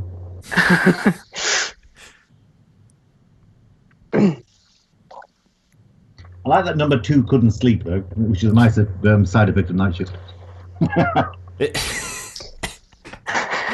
Also, his glaring anxiety about, like, seems like there's going to be future major liquidation consequences for failing his mission. His future liquidation. Yeah, some of the number 2s are, I don't know, have like more human emotion than some of the other ones, and this one definitely does. Well, some of them do get better parts than others, to be fair. I mean, some of the number 2s are literally there for like 30 seconds. So, I mean, some of them get better plans too. Well, that too. I don't think they're given their plans. I think they come up with their plans. Oh, I'm talking from a scripting perspective. Some of the number 2s were given better plans than others. They get better scripts than others, maybe. Yeah. Yeah. Some of them are actually sinister. The one in Dance of the Dead, my favorite episode, is one of the most sinister. And some of them are kind of like bumbling, like, And this episode is actually weird in that, like, you're kind of in number 2's. You're kind of on number 2's side because the whole episode is kind of from. Like, he's the underdog here. In Dance of the Dead, did you recognize the number 2? From Kinder in Doctor Who. Oh, wow. Whack. But I mean, that's like how we just didn't at first recognize Christopher Benjamin, aka Jago, in The Chimes of Big Ben. I'm very disappointed you didn't recognize him as Sir Keith. There we are. Fair enough. Fair enough.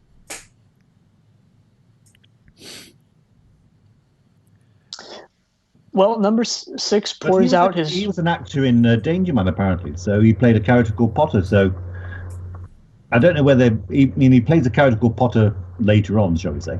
But whether he was just still known to Magoo and so that it said bring him aboard to play this little role or not, we don't know. There are a surprising number of people who are in Danger Man who are in this show. And production team, though they tend to disappear towards the end of this series. Well, the production team just vanishes. Patrick. Yeah, I think they just had enough of him.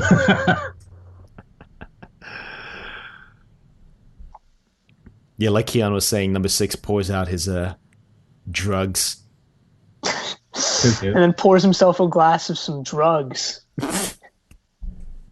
of water, which, like, I kind of wonder, like, what would be the effect of just injecting water straight into your veins? Probably nothing unless you did like a whole ton of it. It kind of wants sterile water, I think, rather than tap water. I mean, we don't know where this water comes Yeah, from. I it's like to imagine it's just swamp water. Number 6 just injects himself with deadly flesh-eating bacteria without even knowing it. You guess the end of the series. Can you imagine if he just keels over and dies when they inject him at the end, and then the rest of the series is number 2 trying to figure out what the hell number 6 did that he died on the hospital bed? How to cover it up. 14 episodes of how to cover up the murder. Weekend at Bernie's style. What do you mean you never filmed it? The one thing I wanted you to film, you didn't film it. I always find it ironic that the party when he's on like diluted drugs looks more fun than the party when he was on full drugs. I noticed that. I was like, wait. What? Like, the dreamy party looks really, really brilliant, whereas the previous ones looked a bit dull, to be fair. Maybe that's the effect of the drug making him more suggestible to what 2 and 14 want him to do. Because I thought that the setting bearing of in the mind, is party it was more in chosen by control them. there? Maybe that's what the parties were actually like. So the first ones were number 2's idea of a good time, and number 3 was like actually number 6's like memories of the actual parties. Which just let's what hope number so, 6 because otherwise, why wanted would the you go party to a to be. second one? Yeah. And bearing in mind this is the 60s, you would expect a slightly more exciting party. Well, they're rich people, and this might be a controversial statement, but rich people, the parties that rich people are shown having in television and movies are not usually as exciting. They're like very high society. We're going to stand around and drink champagne and we'll talk to each other, very civilized.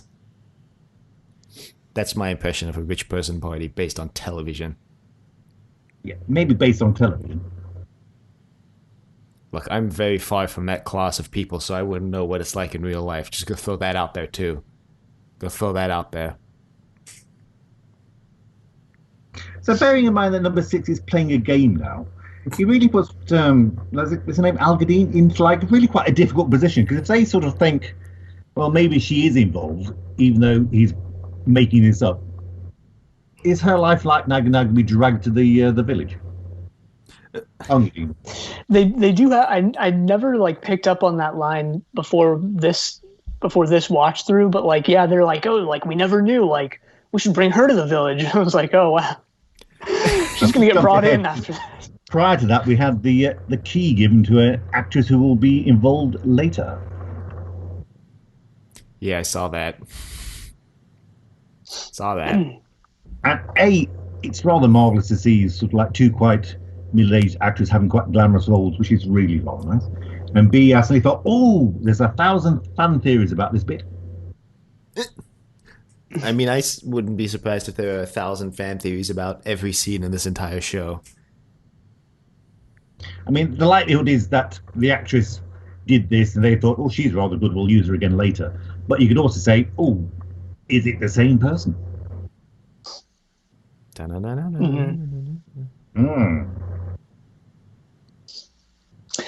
Well, they drive off, and kind of like we were talking about at the beginning of the episode, It's just like a projection of Paris.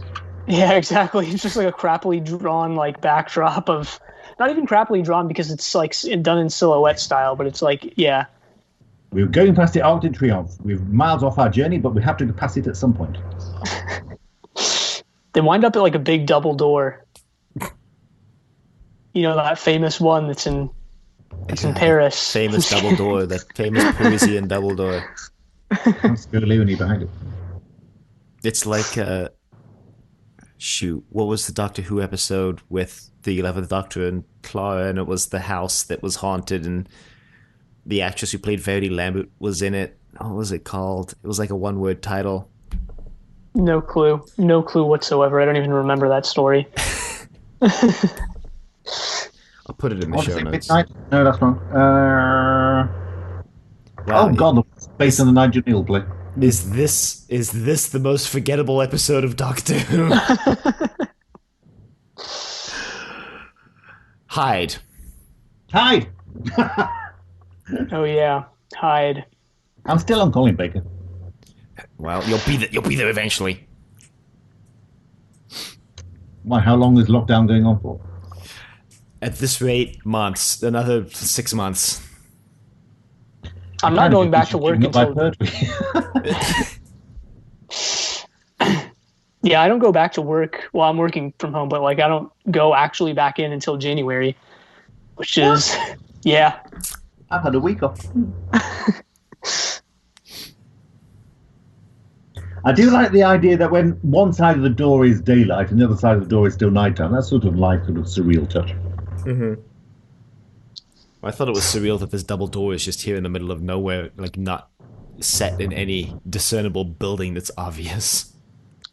Yeah, like behind the doors is like a courtyard. So yeah, it's a nice sort of surrealistic touch. Sort of like remind you you're still in a dream. Yeah, it almost reminded me sort of like how old like medieval and earlier type cities are like cordoned off. Like there's different, very like specific areas with big like gates between them and such. Right. That's true. I live in a place which has a Boccia Gate and still has the castle in its heart. Mm-hmm. But However, we still have days and nights sort of corresponding. You still have a proper day-night cycle. Yeah, literally people know is like when you cross through one of these doors, you're crossing into like another realm where time flows differently. True facts here.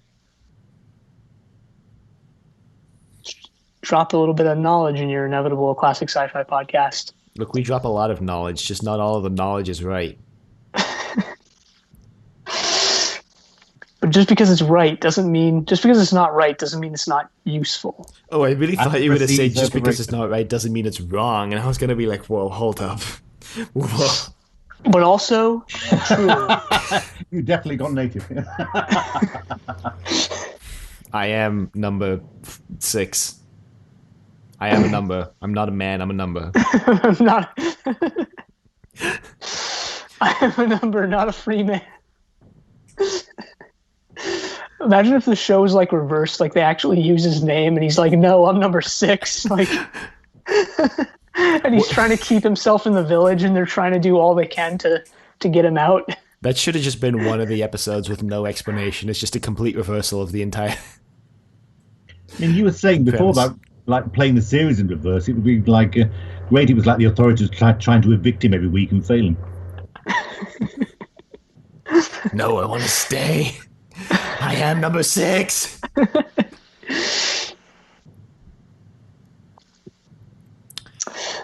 Anyway, they both use their like old-timey keys to open the door, and they open the door, and who should be there but a strange masked figure. The Phantom of the Opera. The Phantom of the Opera. He just breaks out into Andrew Lloyd Webber's hit musical.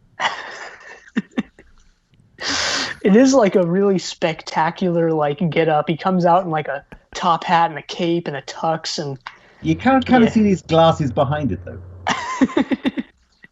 Yeah, because the mask is really tight on his face, and because of that, becomes slightly translucent. And you know what? Shaped. You know what I couldn't help thinking of when I saw this, and I don't even know why, but like I imagined when he talked, it would be like that guy from Troll 2 who had like the plant growth on his face, and he was just like, I can't talk, just get me out of here. You mean the guy who spent the entire movie half plantified? And like... Yeah. Not the entire movie, the entire like day. They left him like that, if you remember. And human beings actually created Troll 2, you think? Sometimes we deserve the meteor, don't we? Look, the funniest part. I do like the way movie... the prisoner sort of like collapsed though, and then he says, "I've been dying to see you." I thought that's quite a witty line. I've been dying to see you. Well, that kind of plays into a line that was either number 6 said to A or A said to number 6 that was like dying is part of the profession or something like that. But Where, I mean, at the end of this, I mean, obviously by this point, it's just number 6 playing, but he does actually admit I wasn't selling out. So you think that would have been enough for number 2 to sort of like save himself, wouldn't you? He says I wasn't selling out. It was a fairly big revelation for number 6's part. yeah, I thought, okay, so he reveals the man under the mask, and as soon as this reveal was made, I was like, maybe this is why number 2 was so antsy this episode. It's because he knew he was the man that number 6 met. But then I was like, but maybe number 6 is making this all up. But then I was like, but what if actually number 6 met number 2 and number 2 knew this and he was antsy because he really wanted either A, B, or C to be the one who he sold out to before it was revealed that he had met number 6 as D. Yeah, you know, the first time I watched this, I didn't even think that it might have been, or the first 2 times actually, I didn't even think that, you know, he might have actually known this number 2 from, you know, his previous life. But there is a few weeks ago. Yeah, from even before that too. Of like, but I was reading some, I guess, fan theories online, and I don't even remember what the evidence was, but there was some indication in this episode and the general that number 6 and this version of number 2 perhaps knew each other before. Interesting. You could also argue that number 2 saved himself with that tiny bit of information going, well, he wasn't selling out, so I've established that. Hence the reason he survived to the general if you wanted to watch them in this order. It's true. Or you could buy into the theory that I'm going to propose soon. Go on then. Propose it. Well, so I'm going to propose it now. So this episode, this episode heavily reminded me of an episode of my favorite television program of all time, Person of Interest, which I highly recommend everybody watch. But in the 5th season, there's an episode titled 6,741. And so in season 4, one of the main characters seemingly gets killed off.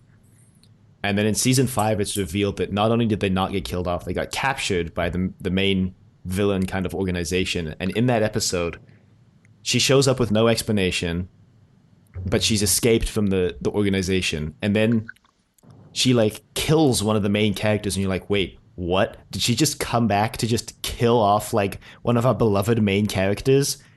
And you go through the whole episode, and then at the end of the episode, she realizes something that you don't recognize as the audience yet, and she just puts the gun to her own head and kills herself. And you're like, what is going on right now?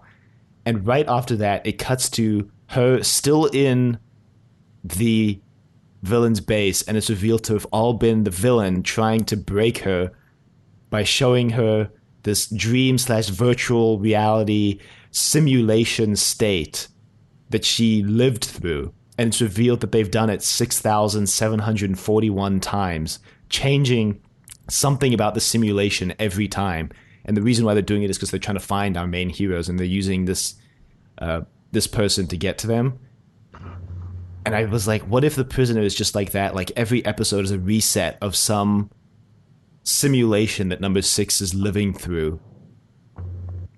And that's why, like, it doesn't matter if number 2, if the episodes are out of order. It doesn't matter if there's continuity between number 2, because every episode is a reset of this dream-like simulation that number 6 has to live through every week or every day, or every time number 2 fails, they reset the simulation. And that's why at the beginning of every episode, it starts with the title sequence, the whole story, and then he goes to the village because that's how the simulation starts every time. And I was like, damn, what if that's going to be my headcanon for now? And each simulation ends with the bars closing. Junk. Yeah, because he's a prisoner. Well, that really goes with the each story being an individual thing in a way. So that, yeah, I really like that actually. Yeah, that plays into the meta aspect too of like, you know, maybe this is all happening because, you know, we're keeping number 6 prisoner, wanting this sort of episodic TV show. And wanting TV to play out like that. And at the end, like with the bars too, you clearly see like it's almost as if he's trying to escape like from the screen, yet it's the bars are closing in on him. Mm-hmm. And he can't do it. And it's only when you get like the weird batshit insane episode of Fallout that like nobody really wanted to watch it anymore and he can finally like be free or whatever. Not that I'm saying he escapes at the end of that one, because I mean, I don't even know what happens in Fall. I've watched it twice. I don't even know. That's more than enough. You're all much more cleverer than me. I just thought, oh, Robert Holmes nicked this for The Deadly Assassin. I mean, I feel like Robert Holmes has to have watched this television program, right? He was probably one of the 10.9 million. Yeah. It's even got the Doctor collapsing midway through the projection, hasn't it? So there's a line in here that I thought was really funny because I imagined it in the context of Doctor Who. So we all know who number 6's favorite Doctor is, and it's number 14. So I'm really curious to see who's going to be 14. You know, whoever's after Jodie Whittaker, that's number 6's favorite Doctor. You heard it here first, folks. He says it straight up. I have a favorite Doctor. And number 2 goes, who? And he goes, 14. Oh, brilliant. Yeah, you've got to get a clip of that. Joe Martin? Huh? Well, maybe. Huh? Maybe. We don't know yet. It must be like the only job you take on, people are speculating who's going to have it after you. Like poor Jodie's still in the middle of her tenure, and that is people going, "Oh, who's next? Who's next? Who's next?" But literally, the moment you get the job, people are speculating who's going to take your job off you. Well, because it's more fun to fan cast who the Doctor is going to be. You know, I get not more. I'm not going to say more fun because I don't have a reference point to what I'd reference it to. But fun. It's fun to be like, oh, but what if XYZ was the Doctor? What if blah was the Doctor? And it's easier to do that when they're looking for a new Doctor. But it's not impossible. Like as soon as they get cast, infinite Doctors, there's infinite possibilities, isn't there? Exactly. And now that Timeless Children has officially canonized all of that, including those random Brain of Morbius Doctors who... Which makes Terrence Dicks Doctor Who. Yeah. Whoa, this is getting too meta. Were Terrence Dicks' stories just him? So are they novelizations or are they diaries? Exactly. Oh my God. Exactly. So what did you think of your first episode not set in Port Miriam then? Well, it was on a set. Do you think it missed No, I like the switch up. I like the clever things they do to get out of Port Marion later on as well. So I really enjoyed this one. This is in my top 3 episodes, by the way, of this show. Same. You've only watched 3. That was exactly the joke I was making. Well, as we all know, all of our podcasts are now just here to explain each other's jokes. So just fulfilling our designated roles. Since when has that been a thing? Oh, a couple years now. I didn't get the memo. Well, you did it anyway, so. Yeah, because I'm a number, not a free man. Exactly. This show is actually very analogous to our podcasts. Like, we're not free men. We could just end the podcasts without any warning and just be like, yep, this was just not release any more episodes. And when people are like, but where's Trust Your Doctor? She's like, yep, day 1, that was the final episode of Trust Your Doctor. Well, you have kind of finished the series, so people wouldn't be debating that much, to be fair, would they? Well, we just started Torchwood today. Would have gone out today. But you haven't actually released that yet, have you? Well, it went out an hour and a half ago. Have you? Yes. I think, allegedly, if it released on time. I hope it released on time. Considering I put it up at 3 a.m. So are you going to be doing Colony 3? The Danger Man episode that this is kind of all based on? We could do that as like a bonus. Danger Man doesn't really fit into what this podcast is allegedly about, so we probably wouldn't watch it. But we could watch that like one episode as like a bonus. And are you going to do the later series? I think we did decide we will do the American re-envisioning, but not immediately after we finish this version. So we'll probably The take a much break. underrated reimagining. We'll have to see. We'll have to see. Weirdly enough, number 6 in the reimagining is played by Jim Caviezel, who is in Person of Interest as like the secondary protagonist, like one of the 2 main characters. So that's... And played Jesus. And he played Jesus, you're right. Oh my god. I mean, his initials are Number 6 JC. is So. Jesus. Oh my goodness. There we Oh go. God. It explains the whole thing. A Christian reading of The Prisoner.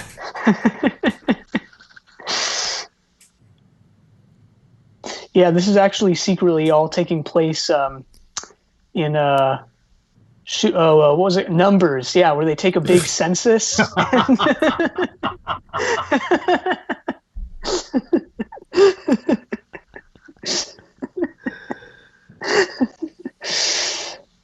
Yeah.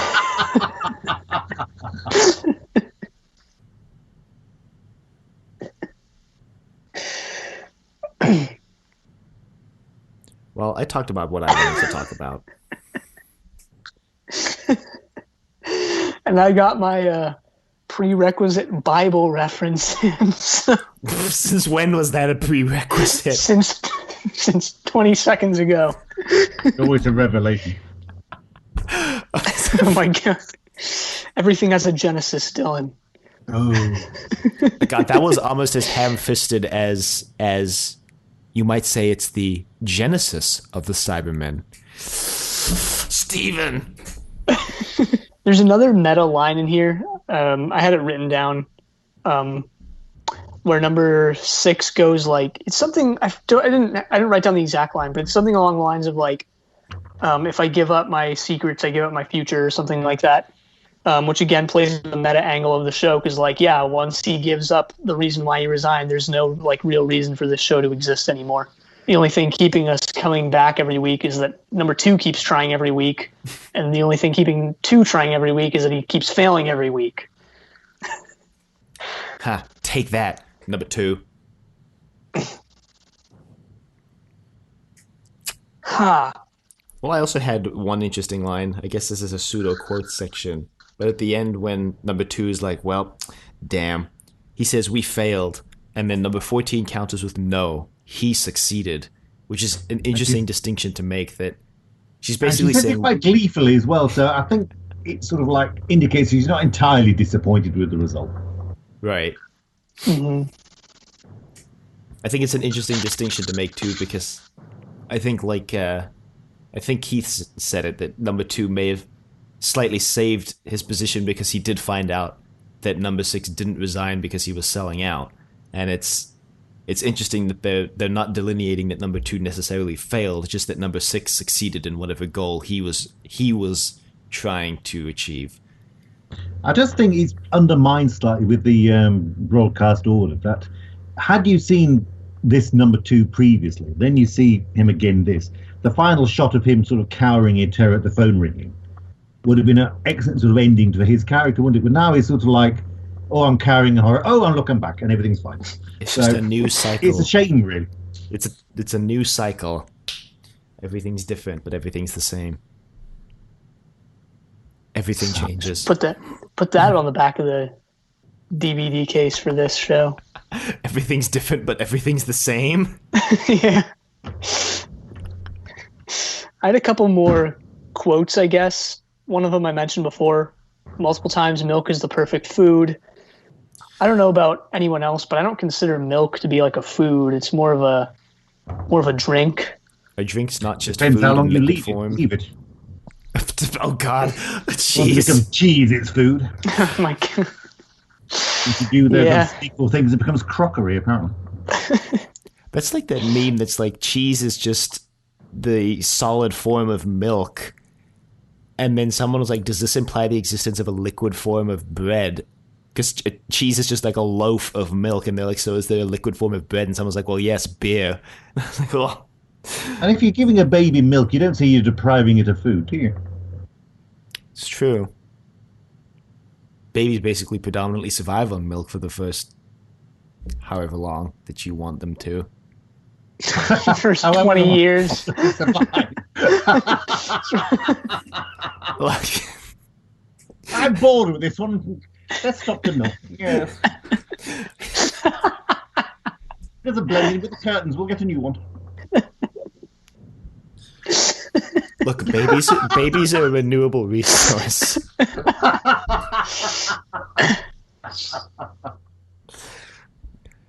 That's the most regretful thing I've ever said on air. If there's nothing else you guys want to talk about, we can do Britain's 10 actors for the week. I got nothing. I looked all of these up this morning, so probably shouldn't be revealing that. So we have Catherine Cathis Engadine, who I think Who's apparently French. is apparently French, and I think we talked about, but was apparently also in the 1952 Moulin Rouge and BBC Playhouse, and then a bunch of things. More that amazingly, I didn't recognize. actually French.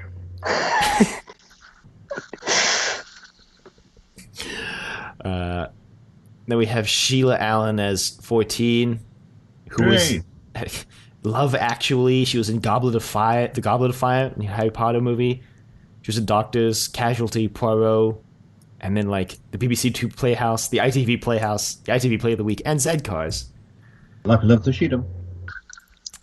So she, I think, has one. Actually, a lot of people in this story have really prolific acting careers. Colin Gordon as number 2, who was in the Pink Panther, the original, not the remake, the original Casino Royale. Not the Steve Martin one. Not the Steve Martin one. Oh. He was in UFO. He was in The Faceless Ones as the Commandant. Mm-hmm. ITV Freshly animated. Freshly animated. Damn, maybe we should revisit The Faceless Ones. Really? Z Cars, Helter Skelter. That's everything I recognized for our boy. Peter Bowles, who Keith already mentioned, was a big actor, but some of the things he's been in, like Victoria, the Sarah Jane Adventures, Space 1999, Sherlock Holmes, The Avengers, ATV Play of the Week, and then a whole bunch of old British television shows. To the Manor Born. Georgia Cookson as... She's just credited as woman. Not Mrs. Butterworth. She was in UFO, ITV, Television Playhouse. She was in Danger Man. And that's what I got for her. Annette Carroll as B. She was in Z Cars, The Avengers, ITV Play of the Week, Bleak House, Television Playhouse, and Saturday Playhouse. And then The Avengers is turning up quite a lot in this, isn't it? They must yeah, have been fairly major employers at the time. yeah. I mean, it was the same kind of parent studio, wasn't it? Because The Avengers was an ITV program, right? Or am I misremembering? They were largely in the same studios. Yeah, they're all next door to each other. So maybe it was convenient. They just like put their head in and were like, "Hey, anybody want to earn an extra paycheck this week?" It's like Patrick McNee was playing Steed and Roger Moore was playing Simon Temple at the time. They used to play practical jokes on each other all the time. Well, imagine them doing that to Patrick McGoon, really, can you? No. I don't suppose he was in their club. I can't even imagine Patrick McGowan like laughing, or like Without even it really. being really horrifying.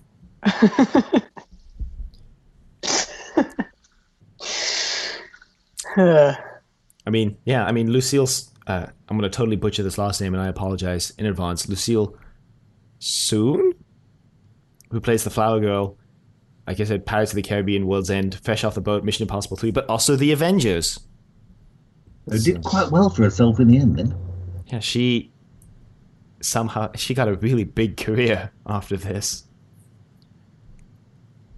She was also in Quite a Jag. small cast this episode, really, isn't it? It's a very contained episode in terms of the players, so to speak. Yeah, some of them are really just number 6 and number 2. Maybe a few other minor characters, but this one has a couple more at least. Yeah, and that's all the actors I looked up. That's all of them. Well, it's an episode of which I am extraordinarily fond, and I don't know why. I think, possibly because it reminds me of other series as well. But yeah, I think it's an entertaining 50 minutes. It's a good 50 minutes. It was a 50 minutes well spent at 2 a.m. And there's a bit of backstory for number 6 as well, a tiny bit. Yeah, this is the episode. When I first watched this show, I decided that I would just watch episodes 1, 2, and 3 in broadcast order, obviously back to back, and decide if I wanted to keep watching the show. And this was the episode that convinced me to keep watching it. I really enjoy this one. This is like their first sort of like bread and butter episode, isn't it? Prior to this, it was like we are establishing the concept, and this is the first one where we're sort of like an episode proper, so to speak. Yeah, for sure. Yeah, because you get Arrival, and that's definitely the introduction. But then you get, in broadcast order, Chimes of Big Ben, which is still more establishment. Introduction part 2, basically. Yeah. Yeah. Mm-hmm. And definitely really establishes that, like, even if he does succeed, quote unquote, at leaving the village, he's really not getting anywhere. And then it's also, I think, despite some of the continuity stuff that we've been bringing up, this is actually a good, like, 3 episodes to start the show with, because you get like 2 pretty big failures, and then number 6 gets to have a little, like, a small triumph. This will sound a bit pathetic, but I've actually got to, like, the stories are sort of divided into sort of like failures and successes for the prisoner. So, like, this is definitely a win, and things like Ham and Anvil are a win, whereas other stories like the previous 2 have been failed. So this has been his first sort of like subverting the system, really, isn't it? Mm-hmm. Mm-hmm. Oh, you're definitely not the only one who does that. Like, one of the... But I thought it was unique. Well, yeah, one of the sites that they use for some background information, like one of the sections in their little review is win or lose, and that's just, is it a win or a lose for number 6? A win or a loss, I should say. Mm-hmm. All sort of minor wins, aren't they? Because ultimately he never sort of like gets out. So it's also like a small Pyrrhic victory against the system. Hey, he was very close to revealing why he resigned in Chimes of Big Ben. He was 30 seconds and a train horn away from reveling it. That's not even that. He was literally about to give the reason when he was like, "Hey, that closet looks a little suspicious." Well, it was because he heard the chimes of Big Ben that they. Yeah. If they had just not played the chimes of Big Ben right at that moment, he wasn't even looking at his watch at that moment. He wouldn't have known. Oh, the irony. There's some episodes later on, too, where number 6 comes, like, very, very close to succeeding and then just gets, like, owned right at the end. Get wrecked. Get wrecked, number 6. That's actually a line later on. He allowed somebody else to escape. Yeah, the final line of the show, didn't you know, is number 6, it walks into the big dome, and number 2 turns to him and goes, "Get wrecked, number 6." Bam! And then it just ends. Well,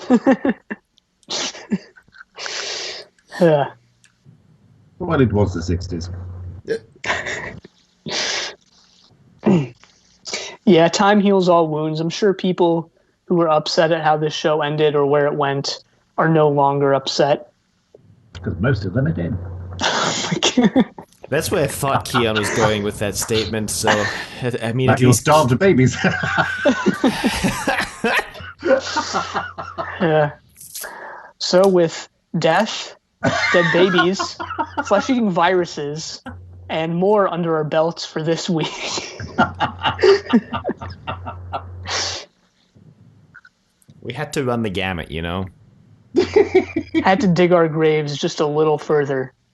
But not very big ones. I'm sure anyone who's listened to all 5 years of Trust Your Doctor, like... already knows we're buried in shallow graves. I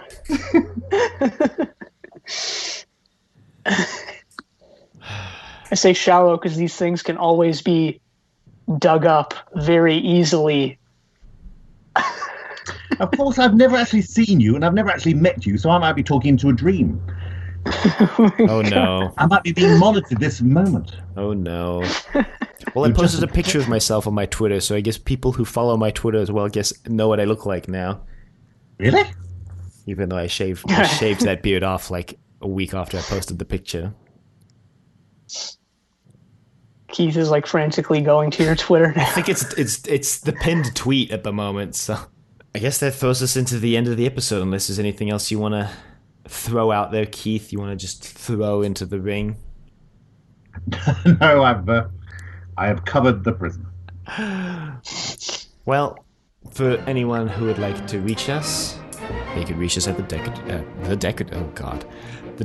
decorativevegetable.com. Questions, comments, concerns, angry rants, love letters, your thoughts on A, B, and C.